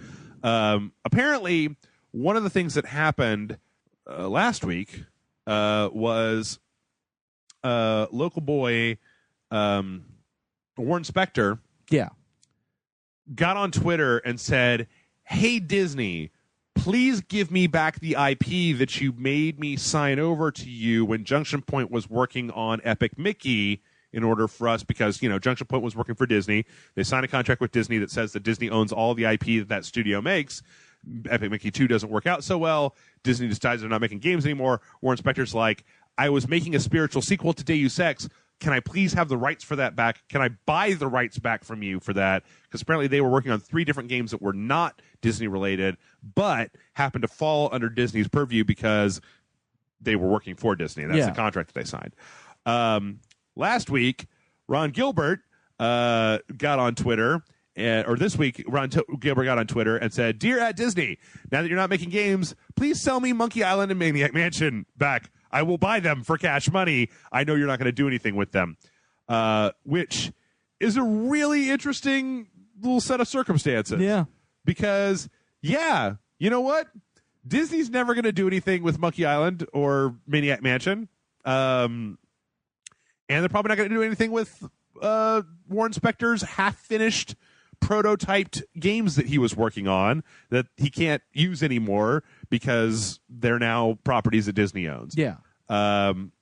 Unfortunately, I don't feel like there's any way that Disney will ever release any of this stuff. I don't think so. It's probably easier for them just to ignore these people. They don't give a fuck about bad press. Whatevskis. Yeah. But it would be cool. Even though, what was the last thing that Ron Gilbert did? The Cave? Was there anything after that? No, there might have been something after that. What was the one before that was like a Diablo clone? Baconing? Something about underpants? Was that? I thought that was Ron Gilbert wrote that. What I thought he wrote the first one. Deathspank? Deathspank, yeah. I thought that was the first one he wrote, and then he didn't have to do anything to do with the second one, which was the baconing one. Oh, okay. I thought he did both of them. Oh, he might have done both of them. I don't know. The first one was actually a really good game. The second one, not so much. Yeah. Cave was really good. The Cave was really good. Good writing, too. Yeah. So, hey, Disney, I know you listen to the show. Do our at least give Warren Spector back his shit. Yeah, give Ron Gilbert back his shit too. It's one of those things that gets really irritating where you're like, why are you you're never gonna do anything with Monkey Island. All you're gonna do is it's gonna be a piece of it was like signed into a contract, and you're gonna be denying the fans of Monkey Island another Monkey Island forever because it was just in a contract and you can't be bothered to let it go. So didn't Telltale or whatever got the rights to Monkey Island at one point, and they released a bunch of Monkey Island games. They did one season. Yeah. I think they also might have done. Did they do HD versions of Monkey Island? Yeah. I think they did HD versions of Monkey Island as well. Yeah, but that was I know that like was that Double Fine? Double Fine worked in conjunction with them to get that. I think done. it's weird because like Schaefer they put out Day of the Tentacle, yeah. right, which is Maniac Mansion. So, man, that stuff is so tangled up. Wish there was just some government entity that could be like, all right, here's what's going on. We're going to take away all the IP that you're not doing anything with. We're going to give back to the people who can do some things with it. And last, but certainly not least, speaking of IPs and people who will never do anything with anything, oh, man. Talk John, about segues. I am so happy every time this man's name comes up. Let's talk about Dennis Dyack. Oh, Dennis Dyack. Oh, man. The Dyack effect. Oh, man. So, for those of you who don't know, Dennis Dyack, a.k.a. Fucking Derek Smart 2.0, Dennis Dyack is the guy behind Silicon Knights who made Eternal Darkness. Everybody likes, right? Loved Eternal Darkness. Twin Snakes. Everybody like that? Yeah, Twin Snakes. Then Too Human. I didn't hate it. Less liked. Less liked, yeah. It could have been better, but I didn't hate it. And then the X-Men terrible game. Destiny. Destiny. They did something else before Twin Snakes and Eternal Darkness. I just can't remember what the fuck it was. That was not bad either. Okay. Well, it just seems like I will say when it comes to that company Silicon Knights, it's like they released like each game was a little bit less good. Like that they released, like the games just got worse over time. Blood Omen Legacy of Kain? Yeah, Blood Omen. They did a Blood Omen game. Okay. So anyway, for those of you who haven't been keeping up with Mr. Dyack, oh god, he tried to launch a Kickstarter for a game called Shadow of the Eternals, which was going to be his spiritual successor to Eternal Darkness, for $1.5 million. That failed. Then he tried to relaunch it for $750,000. That definitely failed. So then there was a whole thing where the company that was behind it, that something came out about him. I can't remember what it was. Like something very scandalous. Oh. That company then went, yeah, Dennis Dyack has nothing to do with our fucking company anymore. Let's see. The following, this is according to a Eurogamer article, the following year, Dyack's precursor games, co-founder and fellow Silicon Knights alumni, Kenneth McCullough, was arrested and jailed on child abuse image charges and later also charged with sexual assault. That's the thing. Mm-hmm. Well, apparently, Mr. Dyack has his own YouTube channel, like we all do. Oh, good on you, Dennis. And in his latest podcast is like the is his YouTube channel called The Dyack Attack? No, because it needs to be. It's called The Quantum Tunnel. Come on, he's like he's so head up his own ass that of course it's called that. Is that what's the thing? Shadow of the Eternals is still a thing, and he's going to try to make it happen come hell or high water.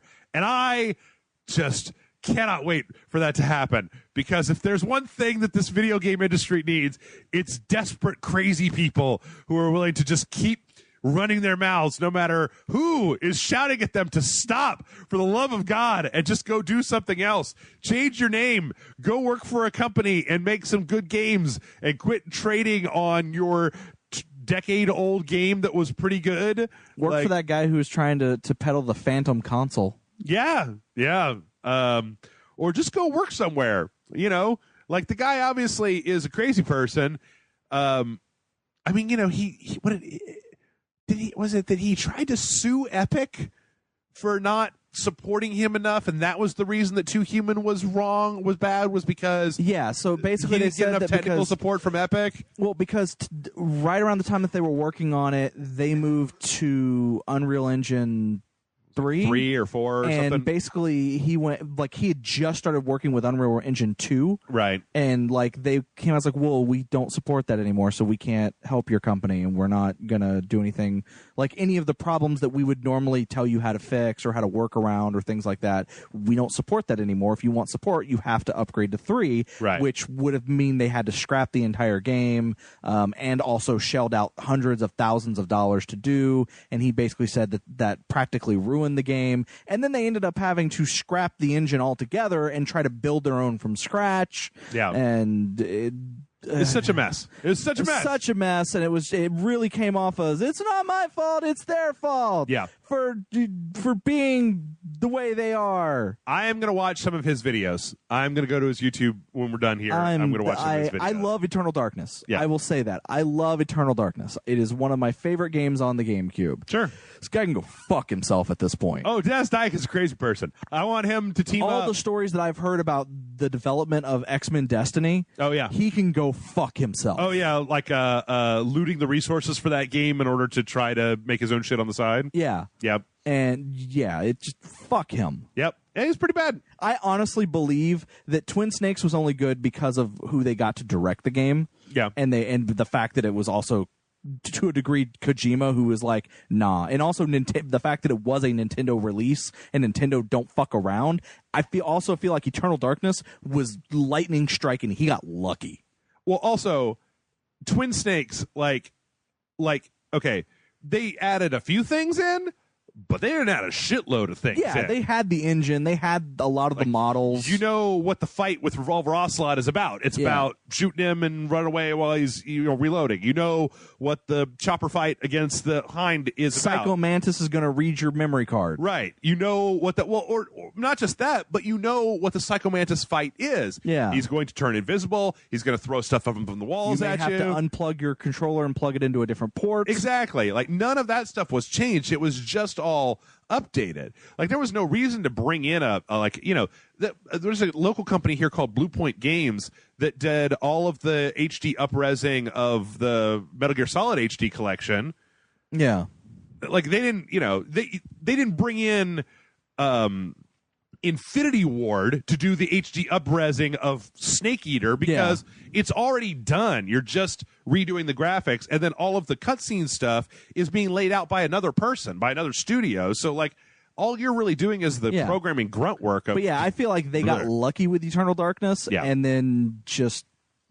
Also, I think he's a crazy person. I do, too. And that's why I love the fact that he's still in it to win it, because I want him to team up with fucking Romero and the guy I just said, Battlecruiser dude, Derek Smart. I want them to make their own company. Romero, Dennis Dyack, and Derek Smart walk into a room. I also remember Silicon Knights, and this I don't even know why I know this. I remember watching a development video behind the scenes, and apparently if you were an employee there for 3 years or 5 years or something like that, they would buy you a sword. Why? Because their company, their logo was a sword, so everything had to be sword related. So you would get a sword that is based on something that it would be only you would get that sword within the company. Oh. And everyone had their own individual. It was just weird. They would get all this money from Nintendo and just buy weird shit for their employees. Well, and then lay them off. When Dennis Dyack used up all the money on other bullshit. We were talking about the late 90s, early 2000s where, companies spent stupid amounts of money on dumb shit. Yeah. Having said that, I worked for Blizzard, and I've got some dumb shit for being there for employee for as long as I was. So well, there you go. I've got a beer stein. Oh, okay. that has like a bunch of characters on it for being there for 2 years. You don't even drink? I don't, but I like that beard sign. It's fucking nice. You put root beer in there? No, I don't drink out of it. Oh, It's just sitting on the counter as like decoration. It's fucking nice though. Decoration. I love it. All right, well, that is all the news that we got, and we're already over. So we're going to go ahead and we're going to take a break. We come back, we're going to talk a little bit about Doom, and then we are going to answer your questions. So stick around. I don't know why I said it like that. Yeah.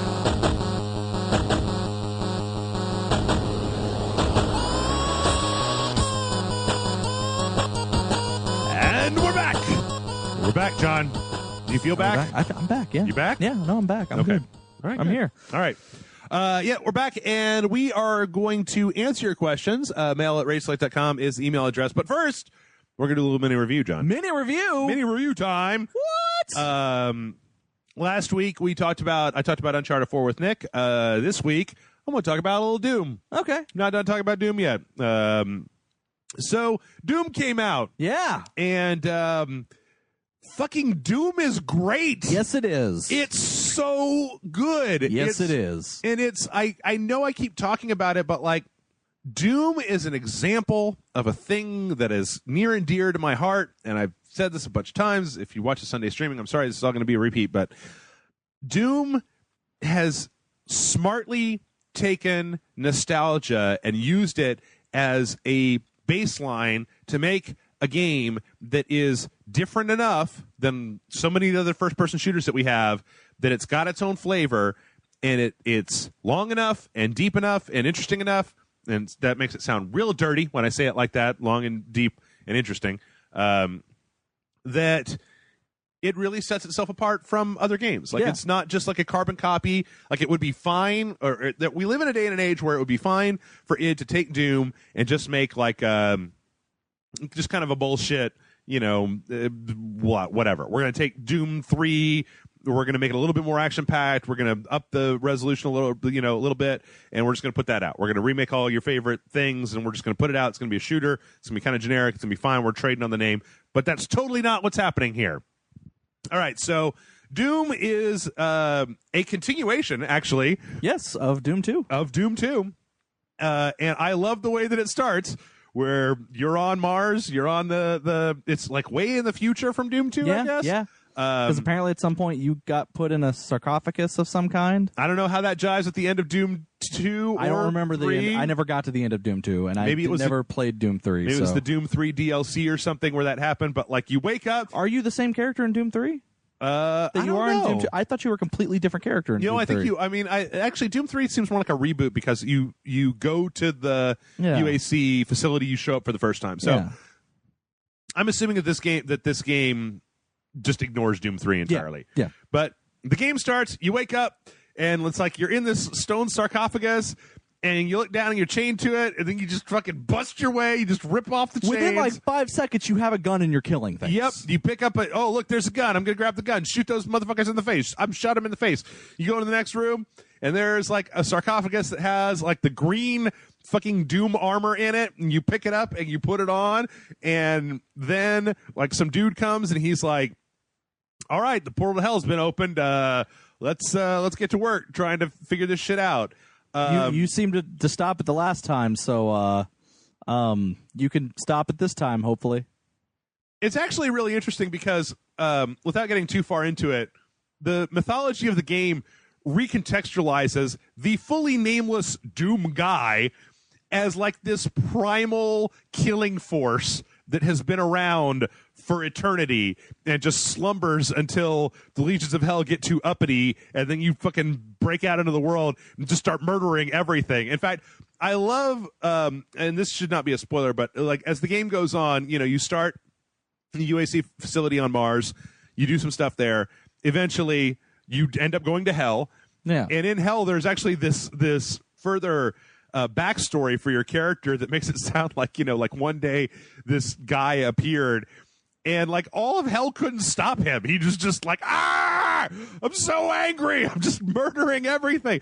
There's a part that I think perfectly encapsulates this that made me laugh out loud when I was playing, where your character's supposed to be disconnecting like these very delicate energy reflectors that are harnessing the powers of hell for unlimited energy in the Earth realm, which makes it sound like Mortal Kombat.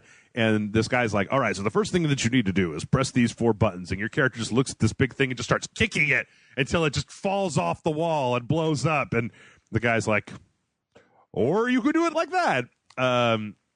The story of the game is actually pretty decent. Yeah. Basically, after the first 2 Doom games, like the human race has actually found a way to use the energy from hell to basically hell energy. Yeah, to create Argent energy, to create an unlimited energy source that can do all of these magnificent things. But one crazy scientist has decided that this isn't enough, and she's going to open up a portal to hell and unleash this power upon the Earth. And it's only up to you, Doom Guy, to stop her by traveling back and forth between Mars and hell and blowing up aliens. Everything in your path. Yes. So that's the baseline. And it's got just enough flavor, and they've got like the codex entries that you can read. Yeah. They're actually pretty interesting. Yeah. I just like the fact that your character's name is literally Doom Guy. Yep. And he just refers to the Doom Guy. Mm-hmm. You are the Doom Guy. It's like, in this world, I just imagine he doesn't have a name, and people are like, well, Doom Guy, we really need you. Yeah. So basically, from there, as you go through the game, you're going to collect all of pretty much the weapons from Doom. Yeah. You got pistol, shotgun, super shotgun, machine gun, chain gun, rocket launcher, plasma rifle, chainsaw, BFG, and then there's like a rail gun that you get, and I think that's it. I'm trying to think of my weapon wheel. You also have 3 different sub weapons that you get: a grenade, a regular exploding grenade, a leech grenade, and then there's actually a hologram that you can put down. There's also, I think, a teleporter. Or is that only for multiplayer? That's only a multiplayer. Oh, okay. I'm not that far in the single player campaign, so one of the only problems that I have with Doom is that when you put down the hologram decoy in single player, it uses your multiplayer skin and not the Doom Guy skin. Because I love the way that the what do they call it? The not Aegis armor. They have a name for the armor. Yeah. And I love the way that it looks in this game, and I would love it more if you could see your own guy when you pop this decoy. But anyway, so I'm trying to think of the best way to describe this. Okay, so basically you've got a first-person shooter that actually doesn't have several things that a lot of other first-person shooters have. No reload. No, you just don't bother with that. Guns shoot forever. Fuck it. No dash. No sprinting. None of that. Don't need it. Click it in. Everything moves fast. Yep. No quick melee. I'll get back to that in a minute, but no like hit him with the buttstock, right? Or like knife like you have in a Call of Duty game. There's a thing that kind of takes the place of that, but I'll get back to that later on. So what you're dealing with is a very stripped down, very simple. You can jump, and then later on you can actually double jump. But your basic move set. Oh, no regenerating health either. Yeah. Your health goes down. Once it's down, it's down. You got to pick up more health in order to get more stuff. So you take this really, really basic formula, and you will go through these levels, and you will then encounter like arenas, and there'll be multi-tiered arenas where there's a bunch of different hell spawn that jump in. It's all the monsters from the games. You got the imps, you got the soldiers, cacodemons, mancubuses, all the different things from the Doom games. They all look fucking fantastic, and they'll pop in, and you basically have to destroy them all. Yeah. Now, this is where the game gets interesting, because what it actually ends up being about is resource management. Because especially in the beginning of the game, when you only have a few weapons, it's about, like, certain weapons work better on demons than other weapons do. And so, like, you have a shotgun and a super shotgun, and those both use the same ammo, shotgun shells. You have your assault rifle and you have your chain gun, and those both use bullets. You have the plasma rifle and then the rail gun, and they both use like energy, and then you have rockets, and they're just rockets. So it kind of becomes this thing where you're doing a lot of ammo management, because the super shotgun has a shorter range, but it's much more powerful. The regular shotgun has a longer range, holds more shots, and has different sub functions, which we'll get to in a second.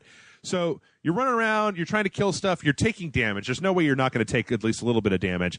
And then you finally get to the point where they give you the chainsaw. And the chainsaw is great because you just hit the square button or, X or the equivalent on the keyboard for the PC.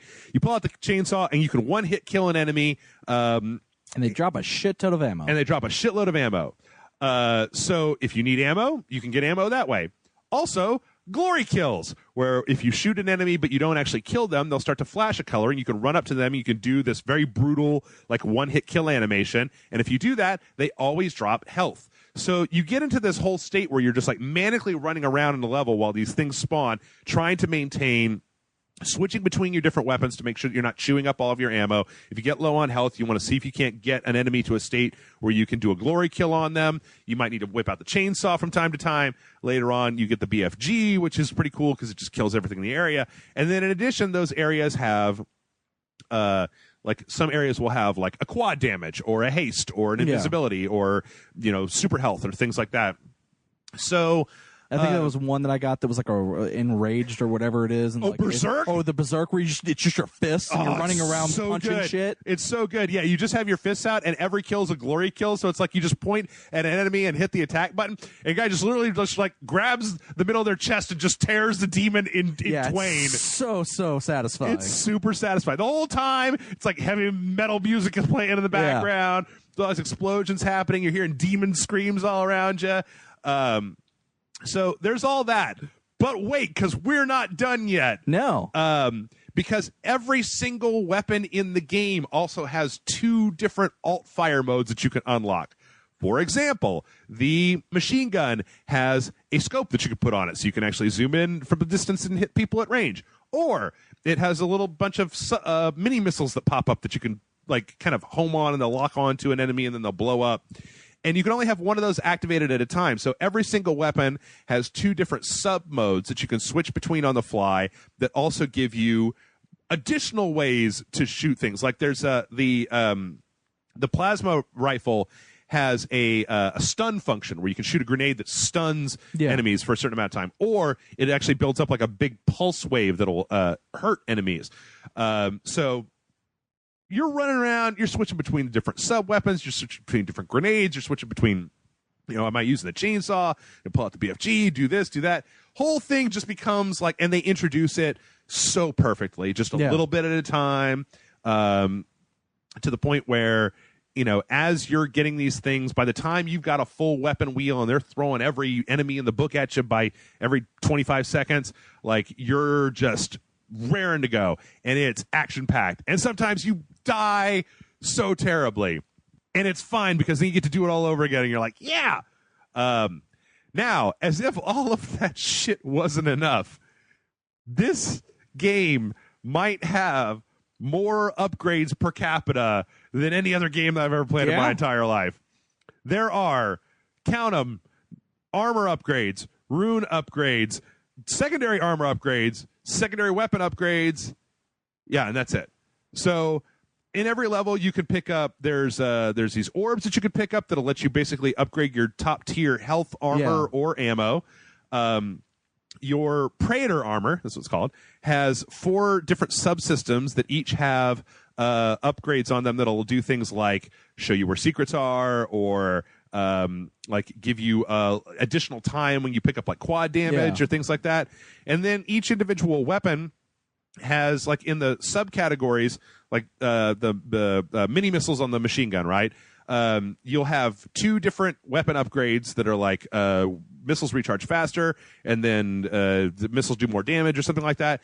And then once you unlock those 2, then there'll be a 3rd upgrade that you have to like kill 15 enemies with multi-missile locks, and you have to do that in order to get that 3rd upgrade that then upgrades the shit out of it. As if all that wasn't enough, there's also runes where you do these challenges where they'll drop you into a map and be like, you've got 2 bullets and you got to take out 6 enemies in 12 seconds. Figure it out. I don't know. Fuck you. And you do it. There was one I did where it was like, you can only move when you've shot an enemy. When you killed an enemy, you can move for 2 seconds, but otherwise you're rooted to the floor. And you've got to kill 16 enemies within like 2 minutes and not die from it. Yeah. They're all eminently doable. They're a little bit difficult, but they are doable. and those will give you runes, and runes do even more things, like pulls in upgrades from a little bit further. There's one of them that I got where when you glory kill enemies, you also get armor out of it, which is great. And then those runes upgrade once you do a certain number of X kills. They get even better, and you can switch them out on the fly. Oh my God, there's so many things. You can unlock classic Doom levels that you can play like you could in Wolfenstein. Nice. You can unlock, there's a whole bunch of like codex entries and like models. You can find these little, they look like Funko Doom guys hidden throughout the level. Oh, yeah. That you can use in order to unlock basically a model viewer, which is actually pretty cool because the different enemies in the game are actually really good looking. On top of all that, there are a little over a dozen levels in the game, and all of the levels are just chock full of secrets. Yeah, they are. You go from beginning to the end of the level and never touch like most of the secrets that are in the level. And those secrets, if you actually go and seek them out, will get you things like more of these upgrade points or more sub-weapon categories. Yes. There's a lot. And that's just single player. That's single player. Then there's multiplayer. Watch our Sunday streaming. You're jumping around. You become the Mancubus. You got invisibility. You've got quad damage. You can take a chainsaw and shove it through some other guy. You got dumb patterns that you can put on your armor. You can customize your armor in 6 different ways. There's a whole bunch of little hat categories where you can assign a thing, and then when you die, you get to have plus 50 armor if you didn't kill anybody last round. Like, in the multiplayer, there are weapons that aren't even in the single player, like the lightning gun, or like the way the weapons work are different in the multiplayer. It's well balanced. It's like what, 6-on-6 or 8-on-8 or something like that. Something like, I think it's 6-on-6. It's got team deathmatch. It's got capture the territory. Yeah, I think the only one that was missing was just a general like free for all deathmatch. Yeah, I don't think we found that, but I'm not even totally convinced that's not in there somewhere, and we just missed it because I was like, bah. So. Yeah, all that And then there's Snap Map. Where you can make your own maps. You can download maps that other people have made so you can have infinite single-player maps forever. I don't know. This game has blown my fucking mind. Like, this is one of those things that I can point to and go, that shit's worth $60 right there. So, I agree. I don't know if you have anything to add. I'm gushing for 20 minutes here. You've pretty much covered anything I would have said. Like, it's fucking great. I'm not giving anything scores anymore, but I loved it. The only thing that I can say, the only downsides that I can say, 1, load times on the PS4 are a little bit long. 2, I've seen what it looks like on a good PC, and if you've got a good PC, do yourself a favor and play it on there because it looks way better. It's a little bit down-resed, kind of the same way that this is a bad comparison, but it kind of reminds me of like how Rage looked on consoles as opposed to how it looked on the PC, where it looked a little bit better on the PC. Okay. But still, thoroughly fun, real enjoyable. Couldn't recommend it enough. Like, it kind of came out of nowhere, and it is now raised like 6 different tiers in my mind because I thought that Wolfenstein was going to be a garbage cash grab, and I fucking loved the shit out of that game. And I kind of thought that Doom was going to be a bit of a cash grab. I was real pissy about Doom for a long time. Even when they showed it, I was like, well, that looks pretty good. But like, you guys have been, I didn't like it when they had their Quake World and they showed people the Doom and they wouldn't let us see it. And I was like, come on, motherfucker. It would have been so easy for them to have just put out a garbage product that had the word Doom on it and cash grab. But this is a legitimately good game that I feel like I could recommend to anybody who's a big fan of FPSs. Okay. I'm actually trying to think of what, if I was trying to be really critical about the game, what I would bash on it. Like load times, yes. Yeah, load times probably the biggest one. Which, I mean, for a game that's all about action, it would have been nice to have had a much faster load time so I didn't have to spend as much time watching the screen scroll. Anyway, all right, enough about that. Let's get to the questions. Our first question comes in from Ricky J, who says, greetings from the land of beer and sandals, Australia. This is Ricky J on the site, longtime patron and fan since the days of the bar and the professor. I've got a couple questions for you guys this time, so feel free to answer one, both, or neither if you're feeling especially tyrannical today. First, do you think it's better overall for a developer to have a very limited budget for a game or a blank check? On the one hand, having less money can mean the developer is forced to focus on the essential elements and not stray from their vision, but can also mean that they aren't able to fully realize their vision either. On the other hand, unlimited cash can allow a team to do amazing things, but can also lead to a lack of focus and shoehorn features that add nothing and detract from the overall experience. What do you guys think? Second, I'll admit that I really like the Battlefield 1 reveal trailer, and I do appreciate DICE trying something different. However, I'm constantly reminded that this is still EA. They've already announced microtransactions will be in the game. I'm worried this could just be another Battlefront, very pretty but light on content, with pay-to-win elements attached. What do you think? Should we give DICE the benefit of the doubt, or are we headed for another Montreal screw job? Ask John if that made no sense. Cheers, guys. Thanks for all the entertainment you've given over the years. Keep the good stuff coming. P.S. Jeff, if you haven't mentioned Dark Souls yet in this podcast, you have now. You're welcome. Ricky J. I think I might not have. No, you did. Happy Souls. You brought that up earlier, so, technically that was Dark Souls related. All right. The answer to your first question is limited budget. I would say it's better for them to have a limited budget. And by that, I don't mean so limited that they can't get the game they want made. But I don't feel that developers should have a blank check because fucking Daikatana. It's like when you give them a blank check, they try to do too much. I mean, let's look at Overwatch, for example. Sure.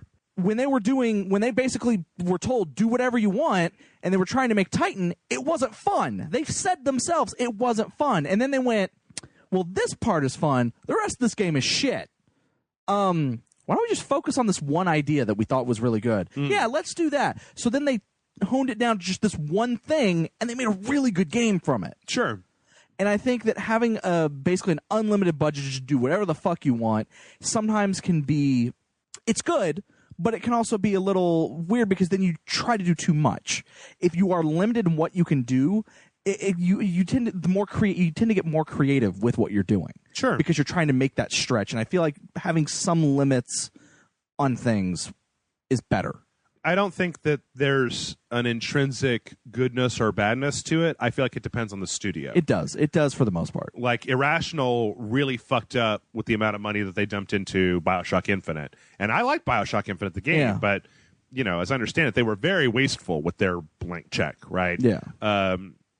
Whereas, we've seen other companies, like I'm sure that Rockstar probably gives their studios a lot of leeway when it comes to developing stuff because even Blizzard, right? Like they did give Project Titan a lot of time and leeway to do whatever the hell they wanted to, but they also had studios that were working on very focused content for, they did. Diablo, World of Warcraft, stuff like that.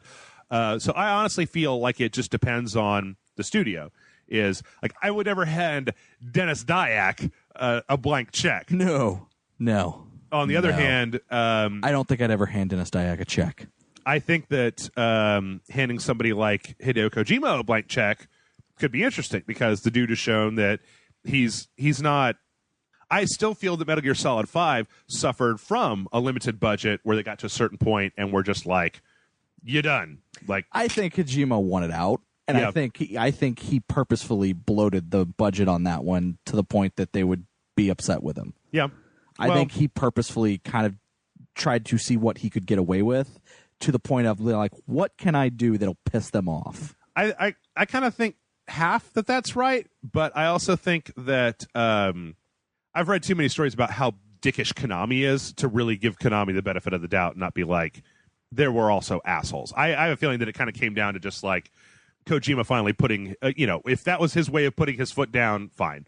But I don't know. I don't think that the one is intrinsically better than the other. Yeah. I think it depends on how it's used. Right? You are right. It depends on the person or the team that's working on it and how that money is used. There are teams that probably do get a blank check that probably make really good games. Yeah. And games that sell really well at the same time. We just don't know. And then there are teams that, get a blank check and make, like I said, Daikatana. Right.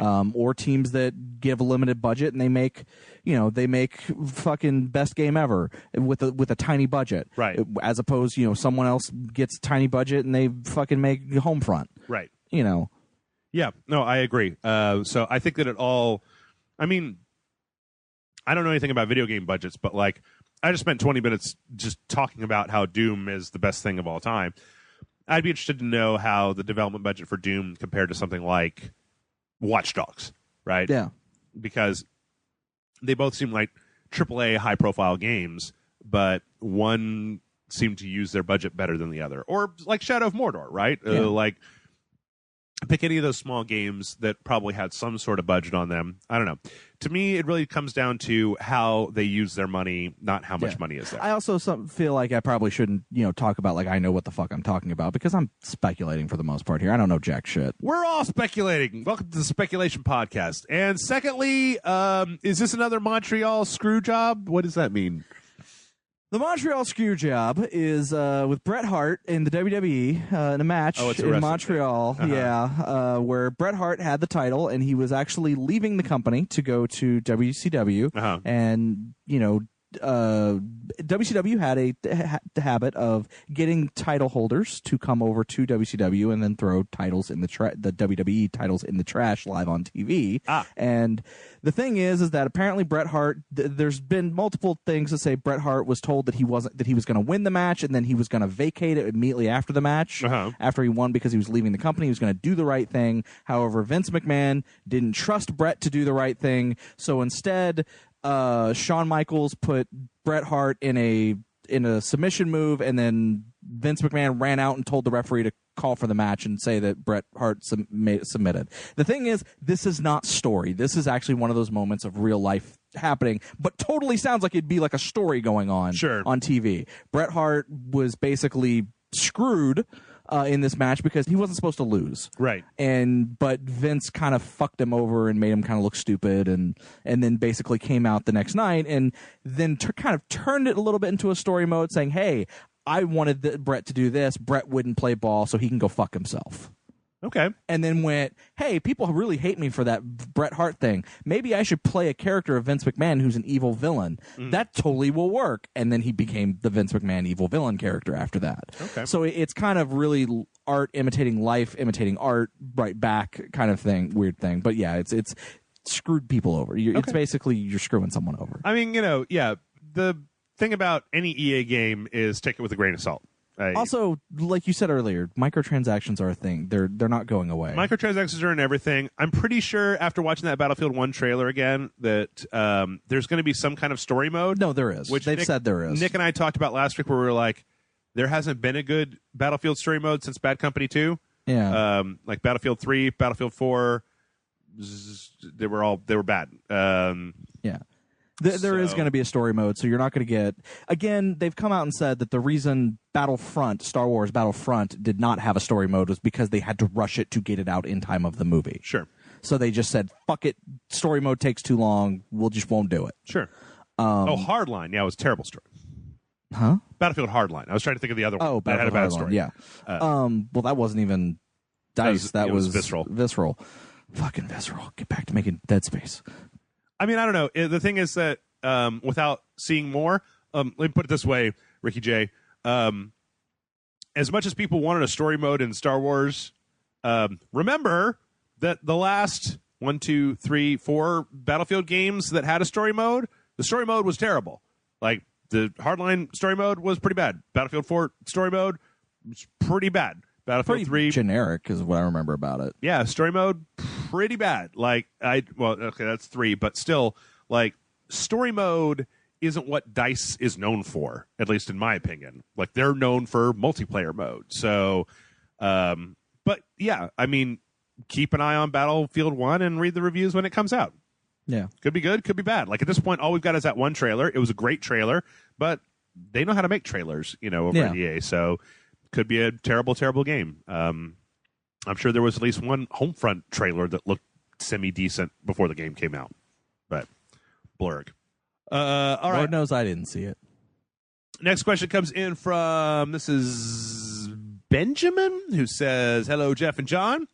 I was just playing Dark Souls 3, and I still love the game. Great game. However, I do feel that as in other games, the boss fights are not interesting. I enjoy walking around, exploring the environment, reading the item descriptions, more than dealing with boring-ass bosses that feel more like they're there to slow down the game, that to give you more time rather than be innovative or compelling. But it's not just Dark Souls 3. I feel it's been the same since Dark Souls 2 and even in my favorite Dark Souls in some places. So my question is, do you think Dark Souls series would be more enjoyable if they just completely took out the bosses? In fact, I'll have to say it actually... For every video game boss, since technically they're all exactly the same, should they be taken out of every game? Also, by this point in the Souls franchise, I have felt. Sorry, this is all one big paragraph. It's a little hard to read. Also, by this point in the Souls franchise, I have felt since playing the other two games that this one feels extremely easy, and I'm pretty sure it's not because it is an easy game. I think it's just because I've been playing Dark Souls for so long, over 200 hours per game. I know all the rules, converting exploration, enemy combat. The only thing that's actually stopping me from progressing are the bosses. Sorry for the long question. I think you guys are answering my question on the podcast. Hope to see you every week. As always, you guys are awesome. Benjamin. So... Sorry, Benjamin does not like the bosses in Dark Souls 3. You have never gone through much Dark Souls boss. No. I thought some of them looked kind of interesting, like from a character design standpoint, from what I've seen, but I haven't experienced them firsthand, so I can't really say, oh, yeah, this boss was really awesome, or this boss fight was awesome, or whatever. In 2, they were a little bit rote. Like, I'm trying to think of who the highlights in 2 were. And I always keep in mind, folks, that I'm talking about pre-Scholar of the First Sin 2 because that was the version that we played, right? Yeah. Like, Pursuer was pretty cool. Actually, Pursuer got a lot cooler after the Scholar of the First Sin update because he kept following you. And yeah, I really liked the snake guys. The 3, I can't remember their name, what they were called. You're talking about Bloodborne. Oh, that was Bloodborne. Shit. Wrong Which again. I feel like Bloodborne has a lot more memorable bosses in it. Yeah, that was Bloodborne. I'm sorry, some of the villains from both Bloodborne and Dark Souls 2 are like merging in my brain. I'm trying to think of there was a lot of them. I mean, by the time we played it, the problem here is that if you've played that much Dark Souls, they just become pattern recognition. Yeah. So they become a lot easier once you played that much of the game. There is no fear left in you, so it's a lot easier just to kind of go in there and mop them up. Yeah. I mean, I feel like Dark Souls 1 had probably some of the best because it was the first time that you were seeing a lot of these concepts. Yeah. Ornstein and Smo are always going to be in like the top 10, if not number 1 of all time. Four Kings is a really interesting boss fight. Artorias is a really great. That was like kind of the beginning of what would become the Hunter boss fights in Bloodborne. This is all in Dark Souls 1. Yeah. What's his name? Manus was really an interesting and difficult fight. And you get stuff like Ceaseless Discharge. I mean, even the early stuff like Quelaag and the first time you hit the Taurus demon is kind of interesting. So yeah, I don't know. I mean, there were a few in Dark Souls 2 that were trying real hard, like the Skeleton Lords was an interesting fight where you would kill one of them and then he would break down into a bunch of smaller skeletons. But I don't know. It sounds almost to me, Benjamin, like what you're interested in is that you're just not interested in boss fights. Yeah. And I kind of like the boss fights. Like I gotta say that no matter how many times I go back and play it, fighting Maria in the Astral Clock Tower in Bloodborne in Old Hunters DLC is always like a pulse pounding, just there's a boss in Dark Souls 3, the Watchdogs of Farron, which is kind of like that. I actually still think that first boss fight in Dark Souls 3 is actually really interesting. With the dude who has the sword in his chest, he pulls it out and Eudex Gundyr. Yeah, I actually thought that was kind of an interesting. I mean, again, from a character design standpoint, the actual fight itself, it's probably tedious and. It's just it's a little difficult because the big poop parasite coming out of his back. It's hard to tell where the hits are coming from. Like it feels like you're being fucked by the camera. Yeah. Because the camera's so close that this blob is just filling up your screen and you just don't know what the fuck is going on. But I don't know. I mean, I feel like you've got to have bosses make for a good climax for an area, right? You kind of build up to it. Plus, I feel like a lot of the bosses in Dark Souls, whether they're boring to fight, they also tend to let you in on lore for the area. I mean, like fucking Mithra in the Harvest Valley in Dark Souls 2. They had that whole thing with the queen who poisoned herself because she was trying to become beautiful, and like the old Iron King, and there was all this lore that was attached to those bosses that I guess you could probably get that lore out in other ways. Actually, now that I'm thinking about it, there were a lot of bosses in Dark Souls 3 that I really liked. There's one that takes place in like a void area The giant skeleton thing? Yeah. Yeah, no, that thing looks badass. Yeah, that's a really interesting fight. I still don't understand how all the mechanics of that fight work. Like, if you get outside of a certain area, if you start to just die, that was really interesting. There was the one that I was talking about a couple weeks ago where the guy duplicates himself, and so you have this kind of weird double fight that's going on. There are quite a few in there that I felt like did pretty well. So, yeah, I think that what, honestly, Benjamin, I feel like what you might be looking at is just that you have played so much Dark Souls that you know all the tricks. And usually when that happens, all I can really say to you is play a different class. Yeah. Or if you played all the classes, maybe it's time to move on to the next game. Or just play the game on New Game plus 12 so that if anything touches you, you die instantaneously. Or do a solo level 1 run. I don't know. Or if you're so good at all that, play the game with a Guitar Hero controller. Or find something that somebody hasn't played the game with yet, like a calculator watch or a iPad Nano or something. Or, the Donkey Konga bongo drums. Already been done. Oh, well, then. Yeah. I don't know if anybody's done it with the Dance Dance Revolution pad, but I'm pretty sure they have. Okay, do you remember back in the Sega Genesis days, there was advertisements for those things that were like an octagon thing that you would stand in and you would like punch and kick? Yep. With one of those. Actually, you know what? Better yet, Power Glove. Power Glove. That's what it's got to be, is you got to hook up a Power Glove, and then you have to figure out how the fuck... I bet it's already been done. By the time I finish the sentence, it's already been done. Anyway. Next one comes in from Brandon. Brandon says, hello, Jeff and John. Brandon here with a question for Jeff about Amazon pre-orders. I'm not sure you covered.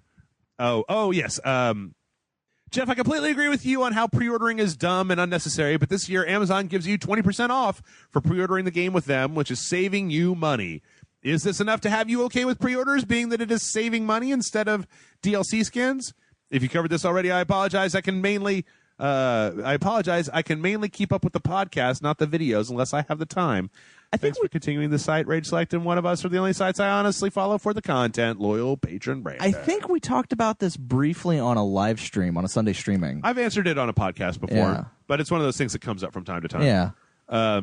If I remember correctly, your answer was like no. Yes, that's my answer. I don't believe in giving people... I don't believe in pre-buying a thing. I believe that you should wait until the thing is out, evaluate whether you want it, and then get it. I don't like the idea of putting down the money for a thing before you know what that thing is. Like, yes, I agree. It's a good deal. And if you know that you're going to buy a thing already, whatever, go do it. But honestly, I just don't like the idea of developers expecting to get money for their game before their game is even out, before their game is even finished in a lot of cases. I just don't believe in that. I believe in waiting until the game comes out and then getting the game. Now, I've broken that rule a few times for Rage Select because, Midnight Madness or like Bloodborne, right? I'm going to get Bloodborne. I'm going to get Overwatch, right? There's no question about that. But by and large, I mean, back before I did this for a living and actually having these games, like when the day they came out was very, very important to me, I was never in favor of this, even less so for season passes, because you can always get this stuff later. And by giving the company your money ahead of time, you are giving them your power to say, no, I don't want your dumb game if they fuck it up by the time it comes out. I mean, yeah, you can get a refund in a lot of cases. I just don't believe that there's a lot of added benefit to pre-buying a thing instead of just waiting to see what it's like. You may miss out on a couple skins. You may end up paying 20% extra. And if that's, if money is tight and you're going to buy whatever that thing is, great. But you know what? Metal Gear Solid 5 is on sale on Steam this weekend for $27, right? Like, if you're really worried about money in video games, wait. Like, you will get them for super cheap, like within 6 months, not even like a long time. If you can just delay your gaming habit by 6 months, you can totally get everything for super cheap. The Witcher 3 will be on sale with all the DLC next year for $30 on the Steam winter sale or whatever. Even the PlayStation had that, that flash sale last week. Oh, my God, no game was over $5 on that sale. Yeah, there was some really good deals on that, too. Yeah. So, if you could just, the longer you can wait before buying a game, the better position you are literally in. And if you want to be real legit and buy the game specifically from the company or download it or Steam or whatever, great. I just don't see that much benefit in pre-buying a game. Yeah. I can get that. Really what I can understand that, Jeff. Where I'm coming from. All right, this next one comes in from Julio, who says, "Hey, Jeff and John, I've recently watched some of my personal favorite action movies, Speed Racer, Transformers the movie, and Final Fantasy Advent Children. By no means great movies. I still think that they are reasonably enjoyable, lighthearted action films in their own right, with likable characters and badass action scenes.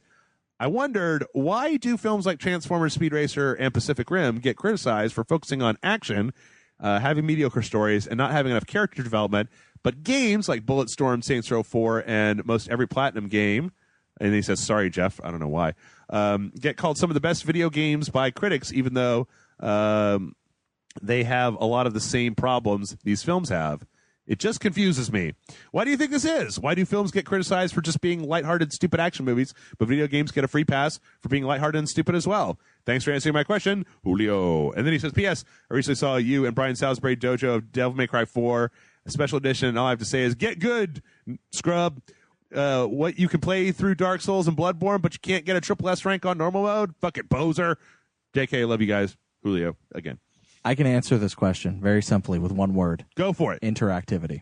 That is a great word. Video games, you're interacting. You are the one causing all the action and damage, which there is a level of gratification with that. Yes. Whereas in a movie, you're just watching stuff happen. Yes. Now, having said that, you mentioned some of my favorite action movies. I'm assuming you're talking about Transformers, the animated movie, and not Transformers, the Michael Bay movie. But if you were talking about the Michael Bay movie, more power to you. The first one is not that bad. It's pretty bad, but it's not that bad. It's not that bad. The problem with that movie is not the fact that it's a bunch of action movies and the plot is thin. The problem with that movie is that you can't tell what's happening during the action sequences. Okay. Like it's just blobs of CGI running in front of each other and moving. And they roll a lot. Yeah, there's a lot of rolling. Well, that's why they say Transformers roll out. Oh, okay. But no. I love Pacific Rim. I love Speed Racer. Those are great movies. I use the term "great" loosely here, but I love those movies. But I like the instant backpedal. But again, my point here is that I'm watching a movie, and sometimes, and I will say sometimes, too much action when you're just sitting there watching it. Yeah. You get boring. fatigue. It's fatigue, and it's boring. However, again, the interactivity with video games, again, you are the one causing the action. Sure. You are the one doing the damage. It's a lot more fun to punch something than to watch something get punched. Sure. It's just that simple. Yep. In fact, I would actually go one step further in saying that because video games are not limited to the same time constriction that you have for movies, the examples that you gave of Bulletstorm, Saints Row 4, and I'm just going to put Bayonetta in for every Platinum game, I feel like those games have pretty decent characterization as well. I mean, Saints Row 4 is very tongue-in-cheek, right? But there's a lot of story in Saints Row 4, all the different little sub-stories for Kinsey and, the president, the vice president, and fucking Doogie Howser shows up as a scumbag drug lord. And, Bulletstorm, I constantly have said, starts out as a real cheesy, fucked up kind of bro time action game. And by the end, you actually kind of give a weird amount of shit about Gray and Sushi Dick, and I also think it's also the fact that with Chili Pepper, with movies, you're sitting. It's intended to be you're sitting there for one sitting, and that's one sitting of your time, and you have to gauge that specific time. With video games, it's like I may play 30 minutes here, an hour there. Like I can stop playing the game, walk away, come back, and continue playing where I left off. Absolutely. With a movie, you can do that. You can stop the movie, walk away, and come back where you left off. But most people don't do that. Most people don't do that. Also, never forget, Julio, the lessons of Rage Select. Movies are not video games, and video games are not movies. I know that they both come through the same screen, but they are two fundamentally different activities. The same way that books are not music and music is not books, even though they interact with your brain differently as well. Absolutely, because when you I think there's even a difference studies between interactive and passive entertainment. I mean, I think there's actually studies that talk about that your brain is affected differently when you're watching something as opposed to you actually having a controller in your hand and controlling something. There's a reason that people go to like video game rehab for playing World of Warcraft until it ruins their life. Nobody goes to movie rehab. Nobody is like, oh man, I just can't stop watching these movies. They just become movie reviewers on YouTube. Right. But nobody's life has been ruined because they just can't stop watching Speed Racer over and over and over again. Because Speed There Racer was that one summer. is the same movie every time you see it, whereas Bulletstorm is an experience that is slightly different every time you play it and is probably orders of magnitude more setting off like the excitement centers in your brain because you were literally having to interact with it instead of just sitting there and watching the same thing over and over again. Don't get me wrong, when I was a kid, I watched Die Hard over and over and over again because Die Hard is rad, but I did the same thing with American Ninja 2. Oh, I think I won that particular. You've never. Have you seen American Ninja 2? Do you know the amazingness that is Action Jackson? No. Have you seen Die Hard? Yeah. John McClane. Argyle. Ninjas, motherfucker. I don't know. One of them's American. Agent Johnson, Special Agent Johnson, no relation. Anyway, just remember, movies are not video games and video games are not movies. I swear to God, if you could look inside of a person's brain when they were watching a movie and see the way their brain was lighting up, and you could look inside their brain when they were playing a video game, you would see probably like quintuple the amount of like electric energy just surging through the brain because your brain has to, you can't just like, I can lay on the couch and watch a movie and fall asleep in the middle of it.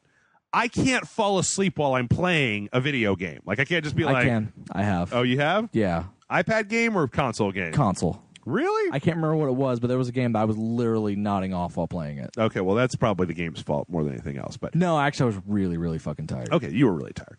Anyway, always remember, movies are not video games are not movies. Also, I hear that Warcraft movie is terrible. Oh, I'm sure it is. I hear it's terrible. Also, did you know that like last weekend, the top grossing movie was Angry Birds? Yeah, I heard that. So that technically the most profitable or the probably the best reviewed video game movie to date now is probably fucking Angry Birds. Yeah, probably. Bunch of garbage on my fucking block. All right, so this next one comes in from our friend Swedish Latino, and he needs some advice. All right, I'm here for you, man. He says, Hola, Jeff and John. I was offered a job in Dallas, Texas, but I will probably end up in Austin.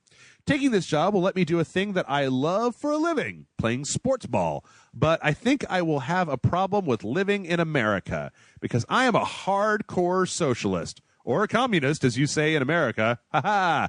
I know what the difference between a socialist and a communist is. I feel that I will have trouble fitting in because of this. And the biggest problem is that my father won't be able to come visit since he's not allowed in America. So my question is, do you think I should take this job? Or should I stay in Sweden and work here for less pay? Thank you for reading my email, Swedish Latino. And then he says, P.S. The job in Texas will pay me 10 times more than I make right now. Oof. Okay. I'm going to say something, and it's going to seem like I'm saying one thing, and I'm actually not saying one way or another. I will say, though, that sometimes, yes, a ton of money, yes, ain't going to be worth it. Sometimes, depending on what the job is. Now, you say that you'd be doing the job that a job that you love. Yes, playing the sports ball. Yes. You know, if that's again, it's weird because like I have a friend that recently got a job at a company that he really wanted to work for, doing a job that he really wanted to do. Okay. That it was like, this is my dream job. I'm going to be making twice as much money as I originally did. I'm doing the job that I've always wanted to do, and I'm working for the company I've always wanted to work for. Right. Within 3 weeks, he's like, this is the worst fucking job I've ever had in my entire life. I fucking hate this place. Wow. Okay. And like immediately started looking for other jobs. Okay. And it was one of those things where it wasn't, you know, he was doing what he wanted to do. Right. And he was getting this great amount of money, but because of the money he was being paid, they were overworking him to the point of that he started to hate the thing that he loved doing. Sure. And it was just one of those things that sometimes getting that dream job and getting paid the fat cash is not going to make you happy. Sometimes sometimes it's one of those things where just doing maybe a job that's pays less, but you also still have some enjoyment in, can, you know, as long as you're happy, that's, to me, that's all that matters. Sure. You know, but having said that, you know, if it's the job you really want, Well, here's what I think. It's a very hard decision. It's a very difficult question. Please don't make your decision based on the shit that we've said. What I will say is I would like to address one particular thing that you say here. Okay, you said that you think. Let's see. Taking a job in Dallas, but I will probably end up in Austin. Right? If you end up in Austin, and your problem is that you are a hardcore socialist, Austin's not going to have a problem with you, my man. Yeah, Austin is Austin is full of city. Crazy hippies and freaking frick-frack weirdos that are all just like, I mean, come on. Like, there's a huge contingent of Austin people who are just like, get out of here, you California scumbags. Like, yeah, Austin has co-ops and like hippie communes and all kinds of crazy stuff. And I know that these things are not directly socialist. So I think that, though, Dallas, on the other hand, and the other thing that you might factor into here is that if your hardcore socialism means that you're going to want to talk about that all the time, you know, in America, we don't usually, I don't know. I don't talk about politics with people unless I know them very well and I know that we can have an argument and not stop being friends. Like, I would never go to a bar and be like, who are you voting for, man?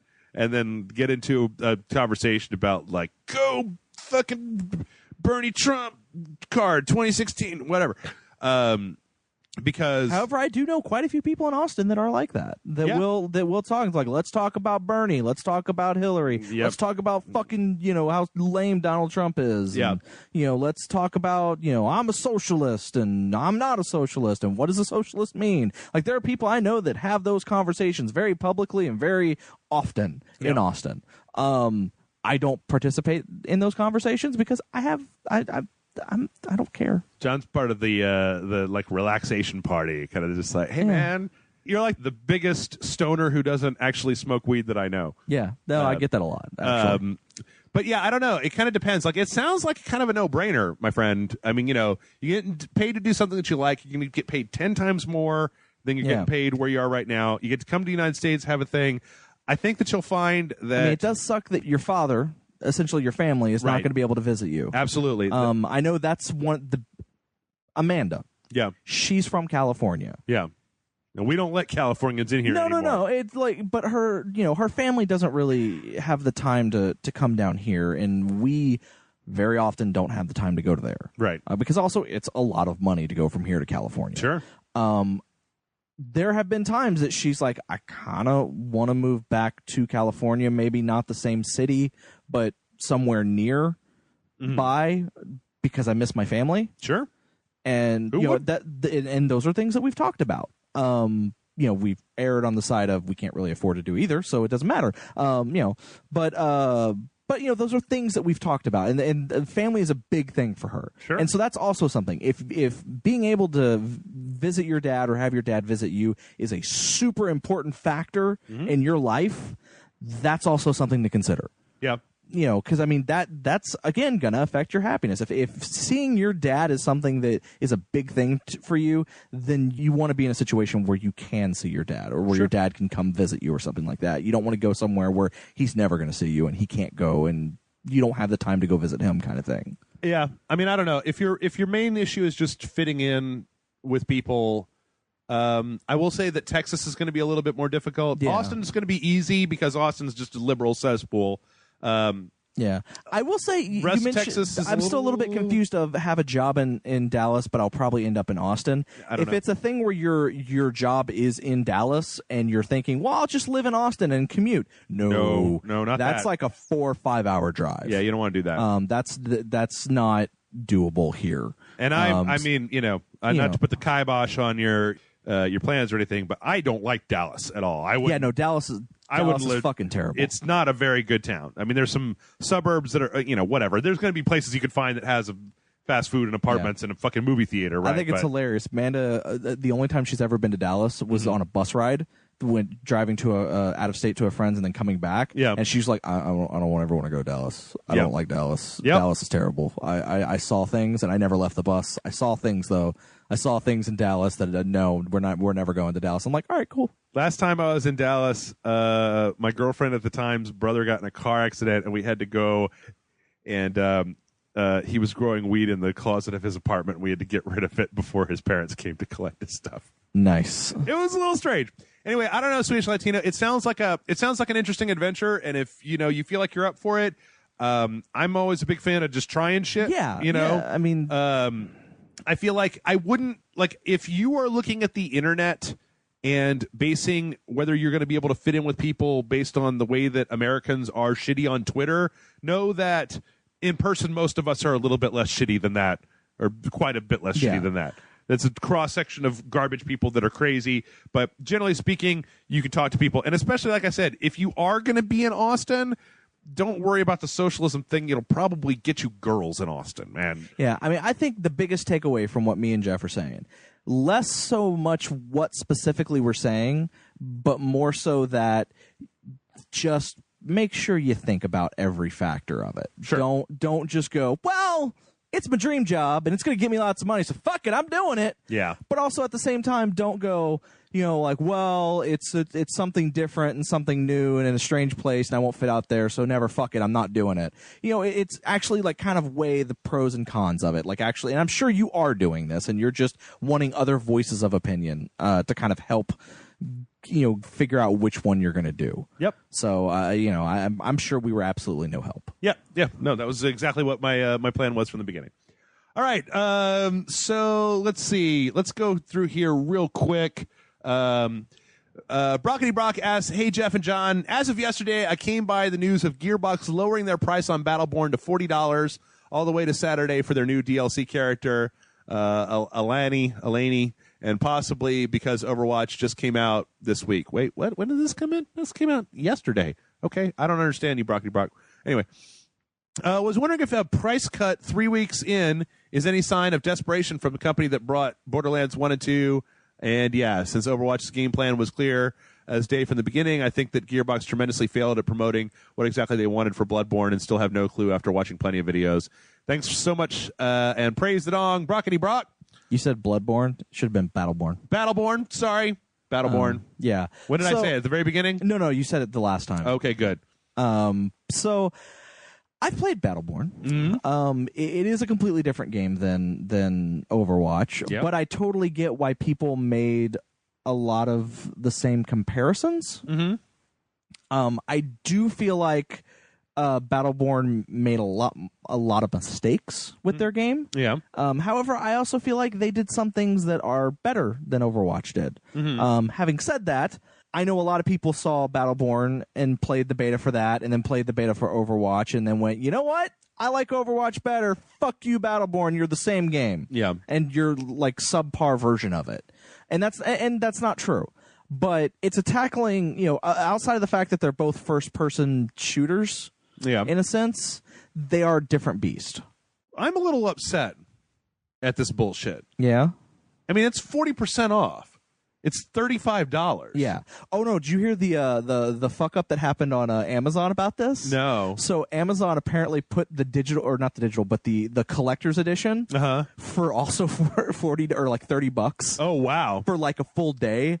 And then, or like not even the full day, like for half a day before they fixed it and then canceled all the orders. Oh goddamn it! Because they were like, "Oh no, it was the mess up. It was only supposed to be this other one." I mean, like not to get all pissy, but I'm gonna be pissy, man. I went out the day this game came out, paid $60 for it. Yeah, $60 of fucking Patreon money, right? Like yeah. I buy the games from you guys' donations, and now 3 weeks later they've dropped it to by 40% on Steam. Yeah, $36. That's fucked up, man. Like that's kind of a slap in the face. That's also them kind of admitting defeat, like saying, "Well, our game didn't do very well, so let's do this in hopes of getting more people to buy it." I mean, here's the thing. I understand. Like, okay, look, we live in an era of MOBAs. Yeah, and Overwatch is not a MOBA. I thought it was, but what we're living in, and what I like about this is an era of multiplayer games with lots of different characters that all have a different set of abilities that mesh in different ways to make a very dynamic multiplayer experience. That's what MOBAs are for. What, fucking 120 Dota 2 characters or whatever? Yeah. So Battleborn asked the question of like, well, what if your FPS had MOBA elements? And I don't think it's fully well thought out because the different customization options that you have as you level up for every match of Bloodborne get a little God damn it, Battleborn. Fuck you for being a Born game. Get a little repetitive over time. They get very repetitive. The characters I don't feel play differently enough to really make a big difference. Also, they don't unlock fast enough, I feel. Like I played this game for a solid 20 hours, and I feel like I haven't even unlocked half the characters. And it's one of those things where it's like I got to a point where I was like, if I want the one character I really wanted to play in this game, I can't play because I haven't leveled up far enough. Yeah. And there's no way I'm going to get that leveled up for it. So it was just kind of one of those things where I was just like, you know what? I don't fucking care. There's parts of the game that are actually pretty good. Yeah, but I feel like the levels are a little bit too long. The matchmaking, I hated the way that I couldn't pick what level, that I could be like, I want to go online and play co-op on level 1. Find me people who want to play level 1. Not, we're going to pick from these 3 maps or random. I want to play the story mode on level 1 because playing by yourself was a very soulless experience. Yeah, no, I can get that. It's not as crafted as a normal first-person shooter is because it's made to be a multiplayer experience of kind of spawning in and dynamic type of stuff. But there are things like the big robot that doesn't have any self-preservation drive that we played in the beta. I like that guy. Yeah. Or all the robots are funny. There's thinks another he's a spider. Yeah, and then another robot later on is like, oh, so Jeff can be a spider king and I can't? Yeah. What the fuck? Yeah. I mean, I like a lot of the writing in it. It's just that I feel like the MOBA elements in it don't add anything to it. Yeah. That it probably would have been better as just more like a Borderlands type of game. Yeah. Fewer characters with more specialized and different skills, smaller maps, and tighter gameplay would have made the game a lot better. Yeah. Now, it's a real shame that they decided to try to go up against Overwatch because even though I fully admit the two are not anything like each other, that they're going to get compared because you've got this big roster of they both have characters. It's because they're both games that are online multiplayer only. Yeah. Even though Battleborn does have a single player story mode campaign kind of thing. Yeah. That can be played single player. There are online games that have a large range of characters that are each stylistic and they have different styles of humor and character types and fighting types and they if you just look at the trailers for the games, they do look like similar games. Yeah.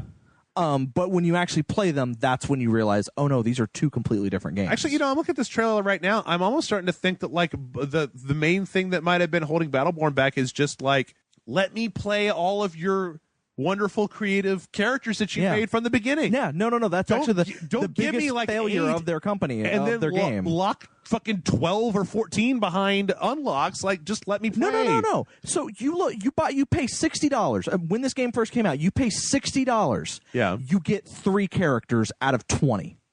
You only get 3. You have to unlock everything else. Oh, really? Yes. So so they can go. That was the thing that made me be like, you can go fuck yourself. Yeah, I mean, because I'm looking at this trailer that's showing all these different characters, and a lot of them look pretty cool. I'd like to try them. Yeah, no, I totally wanted to play a lot of these characters, but I can't because they're all locked behind shit. Yeah, which, again, Overwatch, you load it up, and here's all the characters. Yeah. They're all fully unlocked and ready to go. So, yeah, I don't know. I feel like Overwatch had some fundamental issues with the whole, we're taking a MOBA and making it first person. Like Gigantic worked a little bit better. It still had some of its own problems. Like Smite is a third person version of that, right? Yeah. And it works okay, but it's still a little dry. I can kind of see where they were going. I feel like they could have done more to maybe make it more of a MOBA because the multiplayer version is just deathmatch, right? It doesn't even have. Are you talking about Overwatch or Battleborn? Battleborn. I'm so sorry. I'm fucking. I was suddenly starting to be like, wait, which game are we talking about? Because Overwatch doesn't have, or Battleborn, god damn it, Jeff, doesn't have a MOBA style thing where you're doing that whole kind of team composition versus the other team. It's just team deathmatch, right? Yeah. So it's like you're using MOBA elements, but you're not. Part of the reason that MOBAs work so well is because of the creep and the towers and the pushes, right? And those are really only in the co-op. But are they even in there? There's horde mode elements, right? Yeah, I guess. Yeah. But I mean, you're setting up turrets, but it's more tower defense than it is you got a good point there. It is tower defense. I mean, there's a whole formula of the way that MOBAs work, that when you start to take elements out of that, but then you don't take other elements, then you're broken the formula, right? Yeah. Like all you've taken is a unique roster of characters that all upgrade slightly differently, but you don't have the creeps, you don't have the pushing, because, you know, when you play a MOBA, you have to actually use your creeps, and then you're trying to use them as a shield, and you're trying to use, you know, tactics to push one lane or another lane. You're trying to unlock one of the ultimates, like a whole bunch of stuff. And I didn't get any of that when I played Battleborn. So no, I get that. I could say definitely though, I'm a little pissed that they would take that much off of that game so quickly. Yeah, $24 off of the asking price within 3 weeks of it coming out. Like, that's kind of a fuck you to everybody that went out and bought it. Again, like, I'm sorry, but if you were just planning on doing that shit, you could have just started, because I might have been able to recommend this game if it was $35 day one. Say, hey, you know, whatever, it's got a bunch of unlocks, but hey, it was cheap. We got a week until Uncharted 4 comes out. It's also the problem that, like fucking Overwatch, this game was originally intended to be free to play. It should be free to play. And then they decided, when I think it was after Overwatch said they were going to be pay for, like Overwatch said, oh no, we're going to do full game, you pay for it, you get everything. Right. I think they went, yeah, us too. See, I think that this game would work way better as a free-to-play game. But the problem is that it is a full pay-for $60 game, or at least it was, that still had the free-to-play mentality of playing it. Yeah. Like even unlocking stuff, like there's microtransactions out the ass in this game. Yeah. In Battleborn, that, you know, that if you pay money, you get your characters faster, or you get other stuff faster. Yeah, they needed more. They needed to think about it a little bit better. Anyway, all right, we got one more question that we're going to end up being done this week. This last one comes in from Tristan, who says, "Dear ladies and lords of the Uncharted Cinder," okay, as you can probably tell, which two games are going to be serious contenders for my game of the year this December? Okay, that's not a complete sentence, Tristan, but whatever. I was looking through Steam to see what else was coming out this year, and I took a look at my library. Think about how many games we have on our PCs and PlayStations. The image of Psycho Mantis popped in my head, which leads me to ask, could today's gamer handle a character like Psycho Mantis that messes with the player the way that he did? I would love to encounter such a character, but I often doubt that today's younger gamers can handle it. Younger in terms of mentality, not physical age. What do you think? Yoster from California, Tristan. I mean, there are games that do that. Yeah. Like, I can't remember. There was something recently that actually, like an independent, more indie-style game that did actually look at what other games you have installed or something. Oh, fucking Pony Island did that thing where it brought up a fake Steam chat window to distract you when the demon guy was telling you what you were supposed to remember. Yeah. That was brutal and flawless and awesome. And then it fake crashed, and that was even worse because I didn't understand what the hell was going on. I think that the kids these days could handle a little Psycho Mantis. I mean, you know, Psycho Mantis was never the big. I tell you what, for all my shit talking about Dennis Dyack, some of the shit Eternal Darkness pulled was way more effective than Psycho Mantis. Yeah. I mean, you know, I see you like Castlevania games, and it was like, okay, all right, you know. I didn't, like, I can honestly say, without putting on an air of false bravado, that I was never like, oh my God, this video game is reading my mind. It was like, okay. But I think that gamers these days can handle it. Yeah, they can handle that stuff pretty easily. I honestly think that the reports of, you know, I was listening to, it might have been This American Life or a Reply All or something like that, where they're talking to neurologists who were like, kids these days, the next generation isn't stupider. They just think differently than you do in real fundamental ways that make them seem like weird alien monsters, but they're not. They do better with this style of logic, and you do better with X style of logic. And so, I mean, it's true for every generation. I think it's fine. I think they'll be fine. I don't know. Maybe email that channel that does that, like, kids play. But see, that it doesn't even work unless you have. It would be pretty cool though if you had more games that would rattle through your Steam library and dick with you about things. Maybe just make a new app that just comes into other games. It's just like a little irritating badger that comes up on the side of the screen, and he's like, "Sure, you don't want to get that platinum medal in Uncharted 4? You're only 4 trophies away, doofus. What are you doing playing Doom, asshole?" Yeah, I think other developers would be upset if another company did that. That's why That's why we need our own company. It's fine. Rage Select Industries. We give no fucks. And with that, we are done. I'm hoping that there wasn't too much coughing in your ears this time, folks. John, thank you for putting up with all the ear coughing. Of course. Thank you for coming by, as always. Mail@rageselect.com is the email address. And if you'll excuse me, I have a date with a big old thing of menthol leptons.